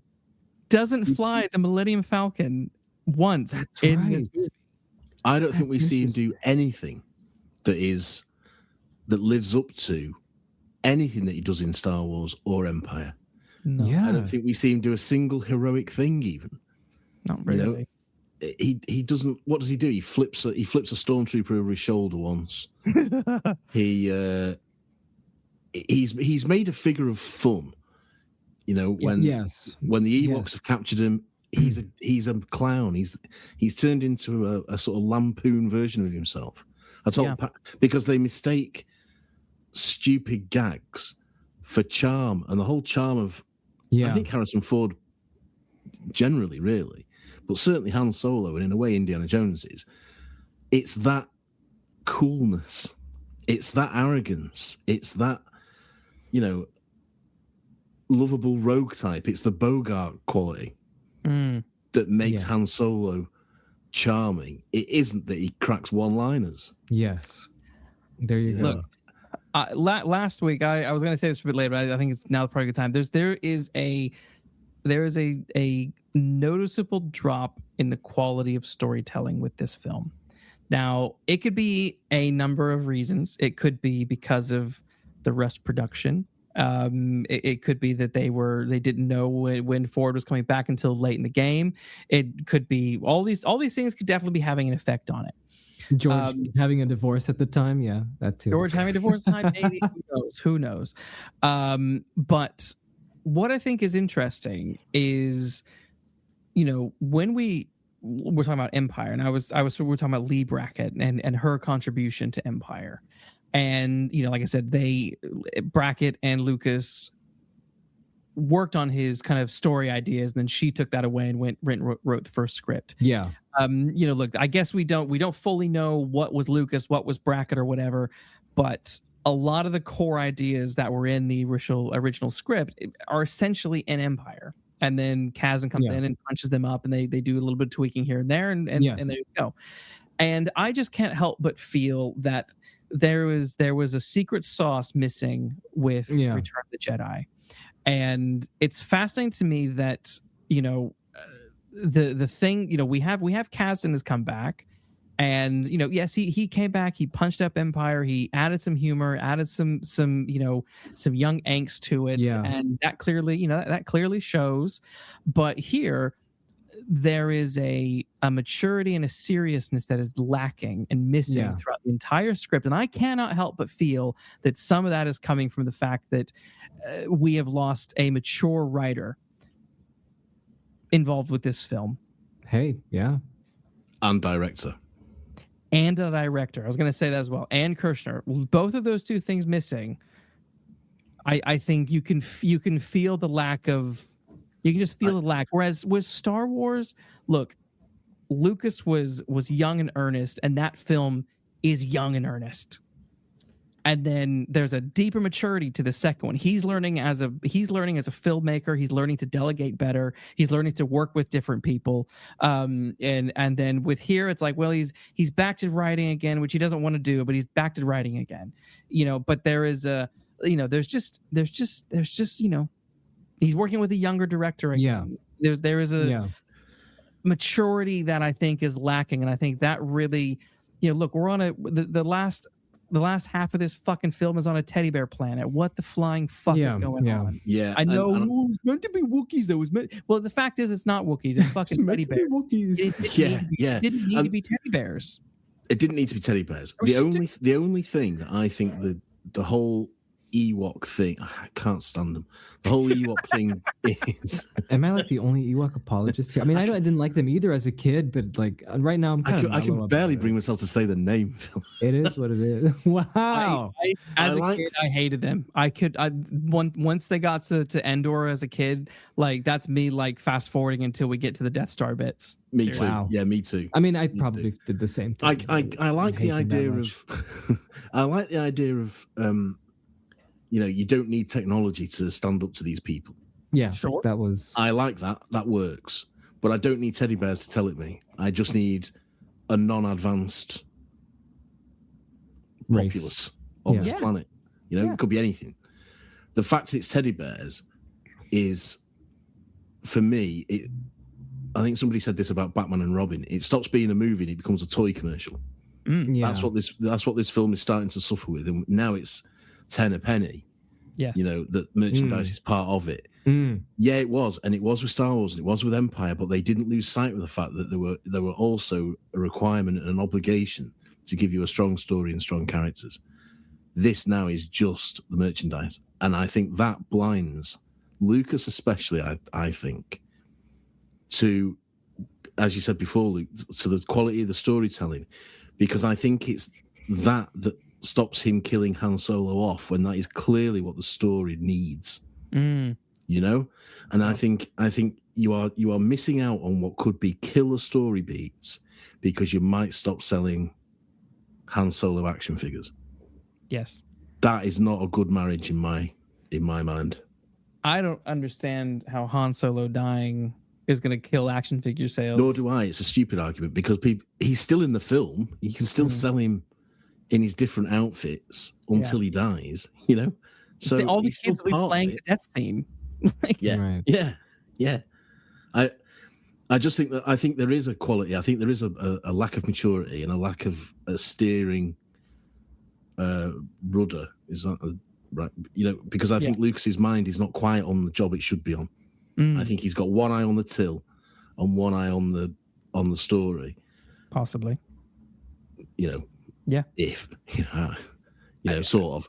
But I think all too often he's not making the right creative choices, and he's doing so for pretty cynical reasons. I find it hard to disagree. With any of this. I part of me is kind of bummed because it's like we love Star Wars, we love Empire, but this, and I think this is why Jedi is the end of the franchise for me, because it ends on a whimper, and the franchise never regains or it never recaptures the magic of the first two films. In my opinion, I agree with that. Re-releases capture the, when they re-released them in the 90s, recaptures that Star Wars mania, but you never, subsequent sequels and whatnot, I've never felt the awe or the excitement or the wonder that I feel with the first two films. No. And it's a shame. There's a Variety review of this film that I think kind of sums up a lot of the problems, and this is something we can kind of get into. We can segue from this into something else, and that is the Variety writer named James Harwood wrote that he called the film a visual treat, but felt that Mark Hamill was not a good enough actor or a dramatic enough actor to carry the plot, and Carrie Fisher and Billy Dee Williams didn't perform as well as they did in their previous films, and Han Solo or Harrison Ford was not given enough to do. And I think that is probably the best reaction to the film that there is. Now, what I want to know from you guys is, what is your take on that regarding Mark Hamill? Because I reached out to some friends to say, what was it like seeing that film in the cinema? And another friend of mine mentioned that he didn't really dig Mark Hamill just generally, and didn't think he was a strong enough or dynamic or dramatic enough actor for this position, and sort of thinks, imagine if this role had gone to someone like a young Tom Cruise or something along those lines, would that have been would you have bought into a love triangle a little bit more? Because did anyone ever believe that Luke was going to end up with Leia? And B, do you buy into the Jedi Knight that is Luke Skywalker in Return? I'll just quickly say, I felt his acting was a little bit hammy, lol, no pun intended, in Jedi, but I didn't feel that way with Empire. I think Kirshner was getting really good stuff from Mark Hamill. I don't think we were getting the good stuff from him in this film, though. I broadly agree with that, because I think Hamill is best when he is the uncertain, over-eager, young farm boy that he is, that Luke is. Yeah. That when Luke is trying to be the solemn, all-powerful, the bits in the Jabba's palace, especially, he doesn't look as if he can command the sort of respect. Nevertheless, I'm taking Captain Solo and his friends. You can either profit by this or be destroyed. It's your choice, but I warn you not to underestimate my power. And indeed he doesn't, because they're laughing at him. that Obi-Wan Kenobi would have, you know. Yeah, and his Jedi mind trick doesn't even work on this tub of grease. You know what I mean? And I think I have to agree that. But whether that's purely Hamill's fault, I don't know, because he obviously can do it. Again, I think it's writing and direction. I think that it spoils it. That spoils it for. I don't think the film does him any favors. But he doesn't convince me in the scenes where he's meant to be all powerful. He doesn't convince me. And I have another problem with this, is that I never really believe, and I didn't in 1983, that he's ever going to turn to the dark side. I always think he's going to come through in the end, because nothing that they're saying to him, they just keep telling him to give in to his anger, and he's already said he's not going to do it. So where's the push? When you get to the prequels, there's all that business about in killing the younglings, whatever it is, and all that. I don't see any of that in Luke. And if he's not in threat of falling or turning, what are the stakes? And I don't know if that's down to Hamill's performance as well. But I don't know. I think it's interesting. I think it's writing. I think it's writing, because one of the questions I wrote down was, look at Empire. There's Vader is like, he's just a boy. Like, wait, let's not kill him. Let me turn him, because Vader's like, this is my son, and I don't want to kill him. Yeah. Because there's an element of humanity left in Vader, and he doesn't want to kill his son, which is interesting. So my question then was, how they were going to save Han? How the fuck were they going to turn Luke? What was their big plan? What, we're just going to get him into a room and just talk to him until he turns? Yeah. yeah. Can you turn to the dark side out of sheer boredom? Because I don't find it very thrilling. I really don't. I don't. The throne room scene. I will, Phil, before you get to the throne room scene, Phil, what's your take on Hamill's acting? What's your take on that? I agree with Matt, and also you, Luke, because you both said it's the script, and I think that's the fundamental thing that is really pulling down this entire film. And I think that, as everybody knows, the script is the fundamental thing that is the most important thing in making a film. There are certain movies that do have not so good scripts, but they're pushed up by any other elements, performances, execution of those, and so on and so forth. But for this movie in particular, I don't think it has anything more going for it than the worth of what is being written on the script and the story itself. And I think that everyone else kind of suffers from that. And I do think that, in my opinion, Mark Hamill, honestly, again, I'm seeing this a little bit biased because this is the first movie that I have seen. And so everything that I've seen on this is kind of like de facto, this is Star Wars, so it's hard for me to kind of separate, just take a step back and go kind of separate that. Because for me, the way that Mark Hamill actually performed the Jedi in Return of the Jedi Mark Hamill, I don't see any problems with it. I believe it. with him because just the way that but I also agree with you where it's just he does get laughed at Jabba's palace and stuff, but then again he does wipe the floor with them at the end too, so it's like, okay, we can see that he does have some power that is not what Empire Luke would be able to do, let alone farm boy Luke would be able to do, right? Yeah. So for me, that's kind of what gets a pass. And when you said like the Tom Cruise, if it was a different actor to possibly, I think that, like if you would get somebody that can easily go between dark and light, sure, that would be easier, but I don't think that Mark Hamill did a bad job for me. And that's how I feel with Return of the Jedi, but it's hindered by the story. And I mean, I don't think Mark Hamill does a bad job overall. I think he's weakest in this, and for the reasons that I've given, I think he's let down. And you can be the greatest actor in the world, but if you've got a dumb script, you can't produce Hamlet every time. No, you can't. No. It's like the barge scene when they're Han and Luke are stood next to each other, and he's like, "I got it all worked out, Han." And he's that. And he said, and Han said something like, "Oh, that's really reassuring, kid." I don't know. Yeah, I mean he does, but again, it's sort of like. It's some of it's the delivery. Some of it's the delivery. Not all of it. Not all of his takes, but some of his takes are just sort of like, this is a bit goofy. It's a bit cheesy. The overconfidence. I think the overconfidence. He hasn't earned it. Maybe the character. Jabba. Well, it didn't, because the last time we saw him, he just got his ass handed to him and his hand cut off. Yeah. And now all of a sudden he's walking. I mean, does he look like a badass in his black outfit? Yeah, he does. Is his green lightsaber awesome? Yeah, it's fucking cool as shit. I like the green more than I like the blue. Yeah, me too. But like, how did he get here? How did he get here? He didn't. This is my overriding problem with this film. I think there's a chapter missing. I think chapter 3 was Luke finding himself and licking his wounds, and doing more training.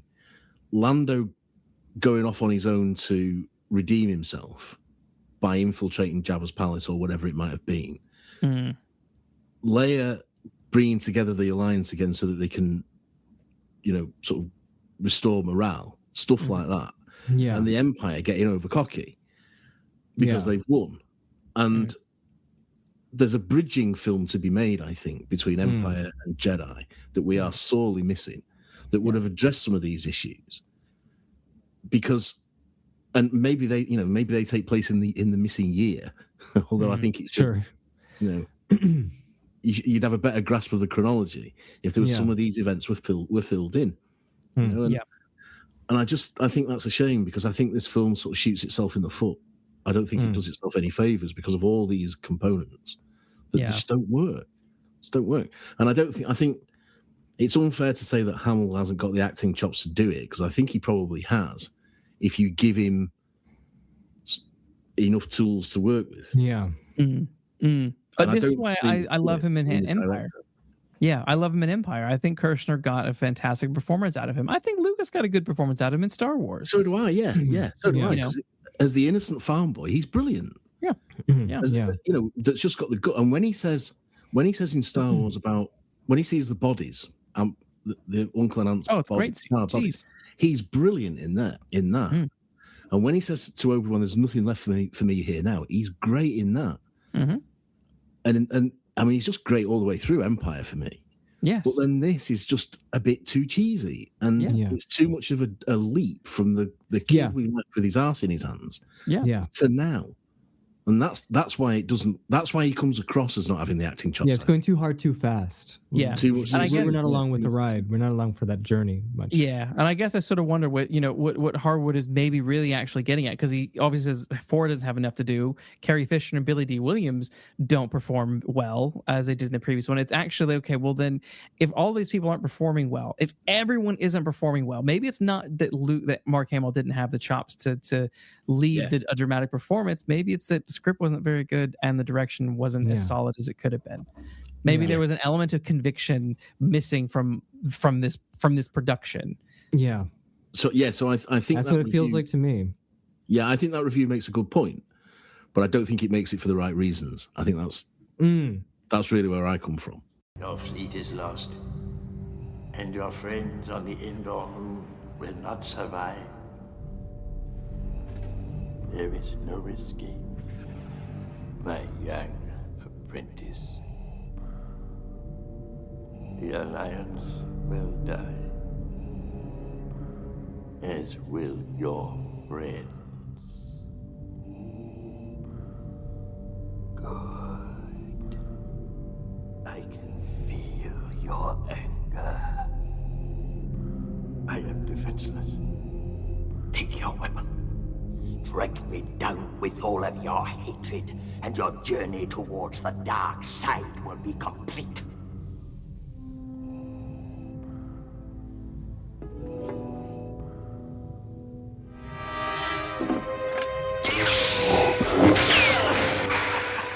Let's talk the throne room scene. Dude, the finale. Let's talk the throne room scene. What do we, look, the Emperor is great. His big grand entrance, first time we actually, second time we see him, I guess he's sort of an Empire, once as a cartoon. This is kind of where I'm like, I really dig the visuals, but his red Sentinel guards are awesome. Mm-hmm. Like, it's very daunting and haunting and scary, and I like this idea of Luke being dragged to the Emperor's feet and all that kind of stuff. But I don't know. I don't know if it lands. I don't think it lands. And I think the Emperor lands. Got some stupid lines, like everything is proceeding as I have foreseen. Whatever it is he said. Really? What's the thing? What are you saying? What have you done? Yeah, what have you planned here? Yeah, you planned your death? I showed the location of the shield generator. Did you? That's right. Why? Yeah. Well, first of all, did you? And secondly, if you did, why? Why did you kill all those Bothans? That's it. Yeah. Like, how does that Sam Bothans? How does that serve your overriding motivation of turning Luke Skywalker to the dark side? Other than to put his friends in danger, I suppose, and maybe that's what they hope will do it and lead into anger. But it seems to me, is anger the only way to the dark side? Fear, anger, hatred. Yeah. So no. Aggression. So why are they just trying to make Luke angry? Why aren't they terrifying him? Why aren't they, doing something else that you could? I would have thought killing Han Solo and forcing him to go down a revenge route would be a way of doing it. Oh, that'd be good. Well, then Revenge of the Jedi again goes back to being much. Oh, there we go. Then Revenge of the Jedi works. Yeah. And then you subvert that by I will not take revenge. Yes. The Revenge of the Jedi then is the destroying of the Sith because he doesn't turn, and the restoration of the Jedi as peaceful guardians of the galaxy. No pun. You know what I mean? So, yeah, I think you can have that. Would be the Revenge of the Jedi is not them taking revenge as such. It's dismantling the Sith. It's dismantling the Galactic Empire. Yes. Yeah. I think Revenge of the Jedi is a much better title. And I think if they'd gone down the route of Luke seeking revenge, and then, as you say, not going through with it, then we would have had a much better continuation and conclusion of the arc. Personally, for sure, yeah. Do you think the Emperor was well realized as a character? I mean, he serves a function, right? He's not a character, like there's no really room for the character of Emperor Palpatine. Fun fact, he was never called Palpatine in Return of the Jedi, which is interesting. Yeah, no. But for what it is, I think he's one of the standout things in this movie, in my opinion. I mean, the performance stands out. Ian McDiarmid. But I'm just like, is he a well realized character though? Is he a? I guess my. It depends on what his use is in the story. He's basically he's a demented Yoda is essentially what he is. But other than sort of I guess it's like, well, okay, yeah, he says some weird things like, okay, well, I showed him the generator, but like, again, it goes back to that: is the Empire just really fucking dumb? I think the Emperor is a couple of cheesy lines and a magnificent performance. Yeah, that's it. I think if you cut through him, he's as empty as Ben Kenobi's cloak at the end of Star Wars. Yeah, because I mean, there's that scene where Luke is just watching the fight outside the window, and he's just sitting there going, and I'm just like, wait, what? I'm just like, why is Luke just allowed to stand around? Like, what is Luke doing? What is Vader doing? Why are we just standing around? And then they, of course, because he's really powerful. Then they do some fight like really stuff, powerful and stuff. Just like, come on, can you not like, sure, once he stands up and he starts electrifying Luke, like it's like, okay, finally something is happening. But I mean, what's interesting is that they have this big fight, and I guess the thing that sort of I think they probably used the Leia as your sister thing because they needed motivation for Luke, and the whole like, oh well, I'm gonna go find your sister. But again, it's like, why is Vader being so nasty about Leia when he was so desperate to save Luke? Your thoughts betray you. Your feelings for them are strong, especially for sister. So, you have a twin sister. Your feelings have now betrayed her too. Obi-Wan was wise to hide her from me. Now his failure is complete. If you will not turn to the dark side, then perhaps she will.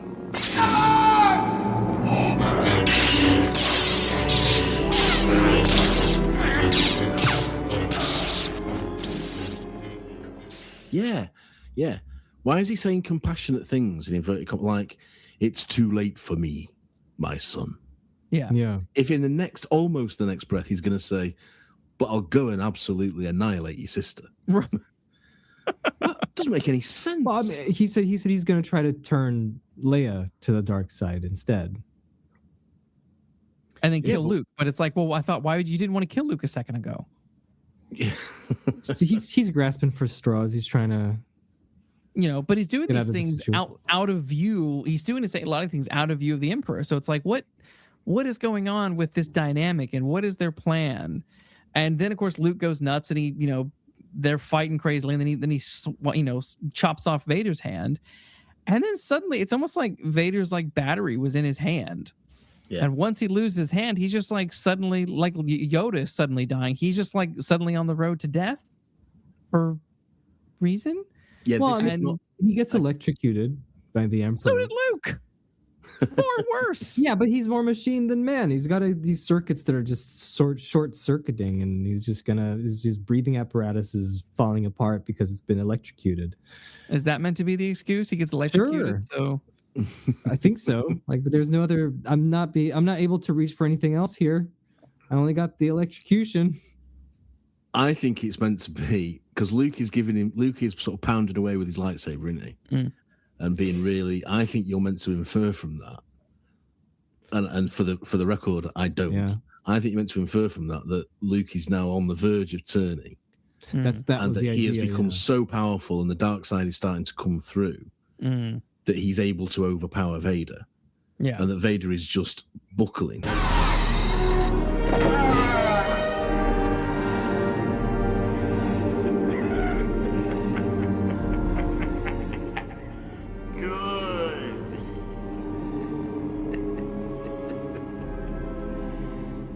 Heat has made you powerful. Now, fulfill your destiny and take your father's place at my side.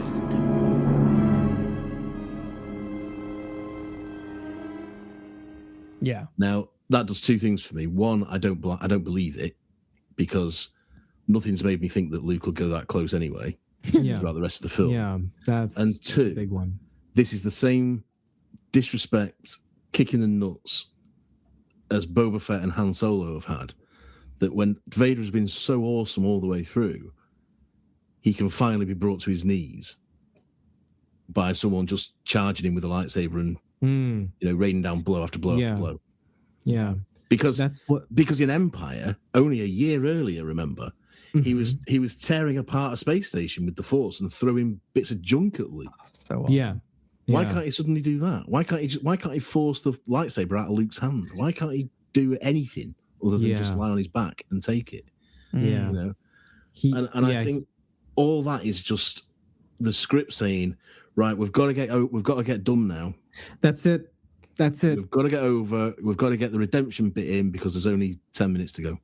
Yeah, which is so sad because for me, still emotionally watching it, take out all the, the plot, the logic, and so on and so forth. I think it's wonderful. Like just, that whole really tragic relationship with dark side evil father and his son trying to redeem him and all that, But on paper, I mean, yes, that's what I was saying. Paper yeah, works great. Yeah. Yeah. But it's just bogged down by all these contrivances, I guess, like with how it was executed. And, going true to cinema sleuths, we've been uncovering, at least for me, I've uncovered a lot of new things where I just have to rethink about Return of the Jedi a little more.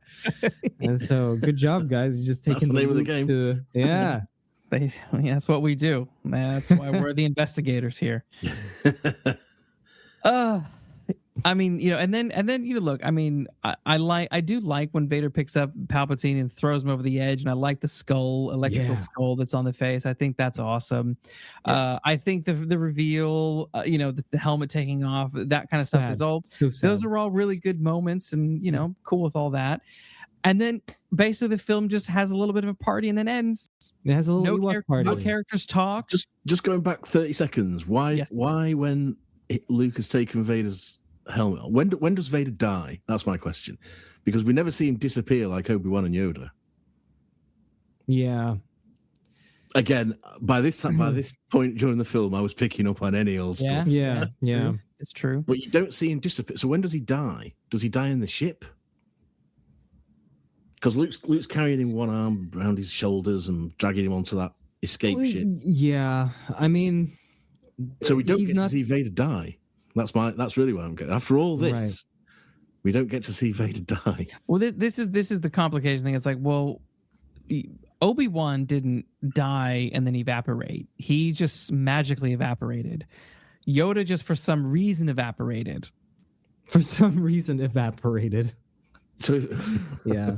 So when does the evaporation happen and why? I mean, why? I mean, there's because like from what you watch with these three films, it the Jedi the funeral? logical? I don't know.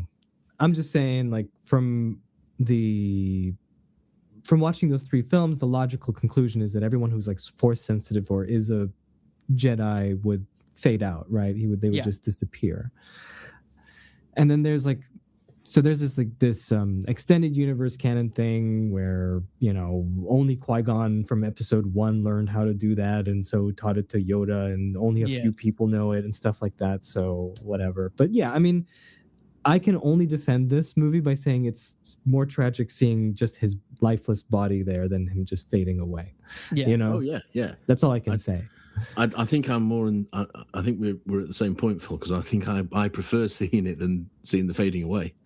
Yes. Yeah. I prefer to believe that Ben Kenobi did something magical. Well, so that he could return more powerful. The problem is Yoda. Yoda disappeared. And Yoda if Yoda hadn't disappeared, we wouldn't have this problem. That's right. Yeah, I think Yoda suggested it's a thing that happens to Jedi when they die. Yes. And because Obi-Wan did it when he died. Well, no, he didn't die. He transcended. Yeah, he transcended. Yeah. But he did. He transcended into some sort of Force being. There's no other option. Yeah, He didn't get. I think you're right, Luke. I think that the whole issue arises because Yoda does it too. If he just lay there, it wouldn't be a problem. Just for once, let me look on you with my own eyes.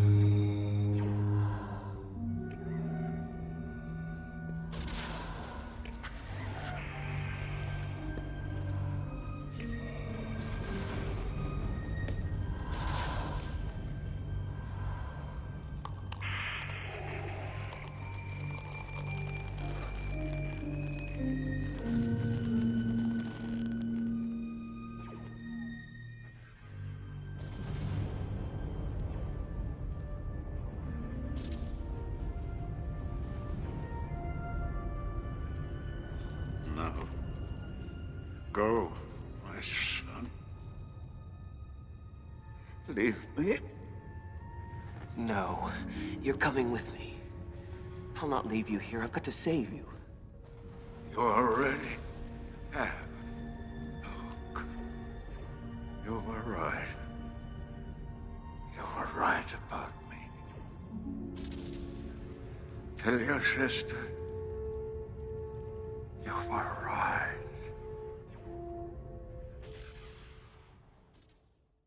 I'm like, look, look, yeah, you killed Space Hitler and Space Hitler's boss, but I don't understand how you necessarily entirely defeated the whole empire. I don't know what was the strategic plan.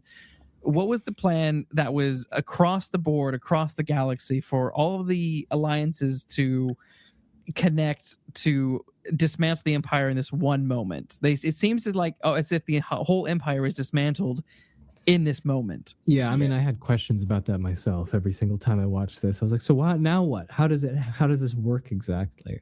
Yeah, Right? because there are like soldiers on this, as part of this galactic empire as well, aren't there? That are equally evil. There are Tarkins and the like. Yeah. We see him around the board. We see him at the boardroom in Star Wars. Yeah. And do they just say, "Oh well, if Vader's gone, we'll just give up," and they all retire? I mean, what? Yeah. Well, you watch all the post sequel TV shows on the old Disney And Plus, books. you find Don't out. forget books. and the books. So yeah, I think it does. The idea seems to be once you've got rid of Vader and the Emperor, everything else just disappears. Yeah. It went really simplistic. It went very like uber simplistic in the end. And I thought, wow. But it's this whole, it's a complicated one for me. It's like I just don't think that Return of the Jedi sticks the landing. I think, this whole series has been about retcons, right? And Yeah. there's some that really work and there's some that really don't. And I think there are elements of what we learn in Star Wars that then gets retconned in Empire. I think the Vader dad thing I think works really well. I think I think it's a shame that they retconned Owen being Obi-Wan's from Obi-Wan's brother to Anakin's stepbrother. Sure.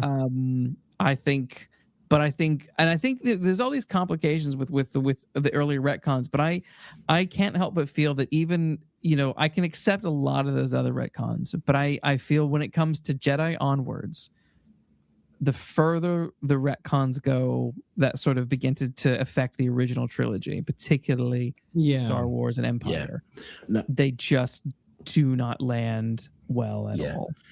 And I think I made this point in our opening episode that if you're going to retcon this but still have it, like a history of these people over the centuries, theoretically you should be able to watch them all in chronological order and they would all make sense. And you couldn't do that with Star Wars. I don't think you could not do that with Star Wars. It would be all over the place, and it's full of these what these retcons do is make there are characters that should know things that suddenly don't know things, and there are characters that look as if they're going to have one relationship and then they suddenly don't have that relationship. And I've never really bought into the idea that this was all planned out from the start. It can't possibly have been.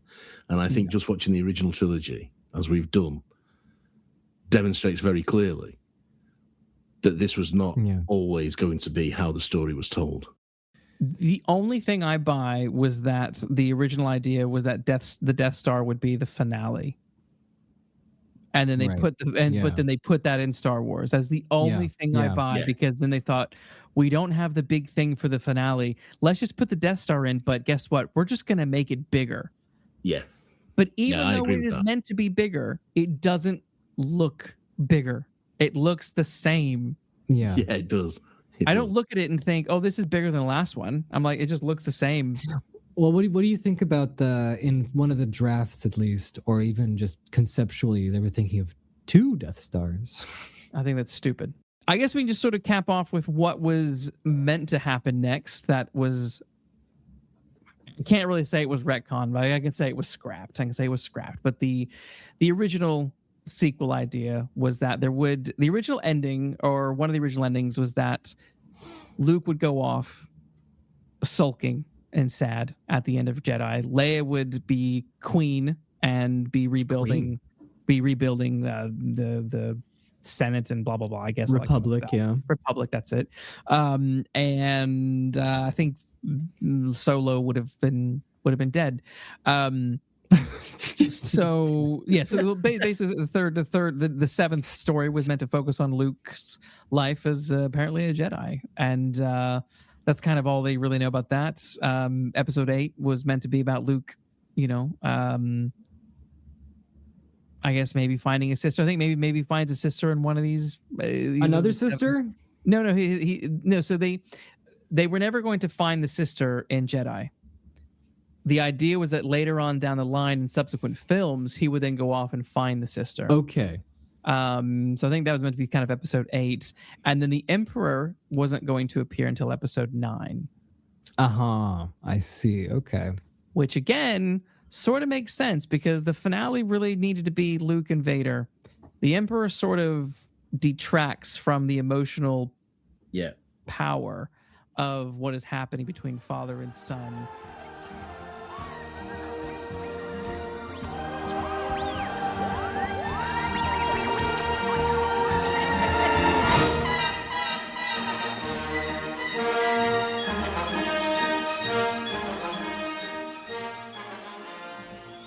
Thanks everyone for listening to our first series, Star Wars: A Trilogy of Retcons. I think Matt, I think next May, I think we should come back and do the prequels. I want to do the prequels, absolutely. All right, absolutely. I think cool. There are things to be said about the prequels. I think it's fair to say. Got a lot of nostalgia for the prequels. Yes. You can come back for that, Phil. You can come back. Yeah, we'll have you back. I don't know if I'm gonna defend or not, but it's a complicated. I liked what Sergio said in the last in the Empire episode with you guys. He said it's all subtext, Yes, it is. Yes. The prequels very much so, and when I listened to that, I was just like, that's exactly how I feel about those prequels. Like, there's so much cool, interesting stuff. And I feel like the same thing about, just to cap this off, I feel the same thing about Return of the Jedi. For me, I still feel like for what we have with these 3 films, just emotionally, it hits the right spot for me at the end. And I just feel like it's a good conclusion. Everyone's happy. I can go home and know that Luke, Han, and Leia, and everyone else, they're living happy lives in the New Republic. Until you get to The Force Awakens and realize that's not what I was. I was trying to get away from that, man. Don't remind me. I mean, perversely, despite all the things I've said about it, I would probably say that I would rather watch this than any of the sequel trilogy. Yeah. Well, I think that is pure nostalgia, and I think that is just it's riding on the coattails of the first 2 films. Yeah, I'm not sure that's just pure nostalgia. I think it's safe to say, look, we've done a lot of bashing on Return of the Jedi. Is it unwatchable? No. Is there plenty of entertaining moments in there? Absolutely. Yes. Yeah. Did it live up to the expectations of Empire? No. Did the further retcons help it out? No, it didn't. No. It just muddied the water. Did. Yeah. It compounded. But is it a fully satisfying conclusion? Not fully, but it'll do. It's much better than I think what the subsequent trilogies give us in terms of conclusions.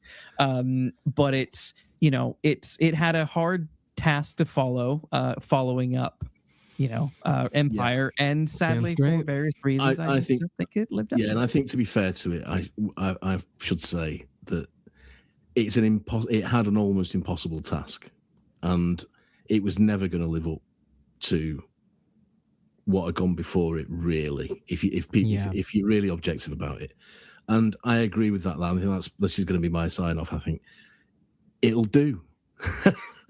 We've had all the greatness. And this is just a nice, easy way of rounding it off. It's fine.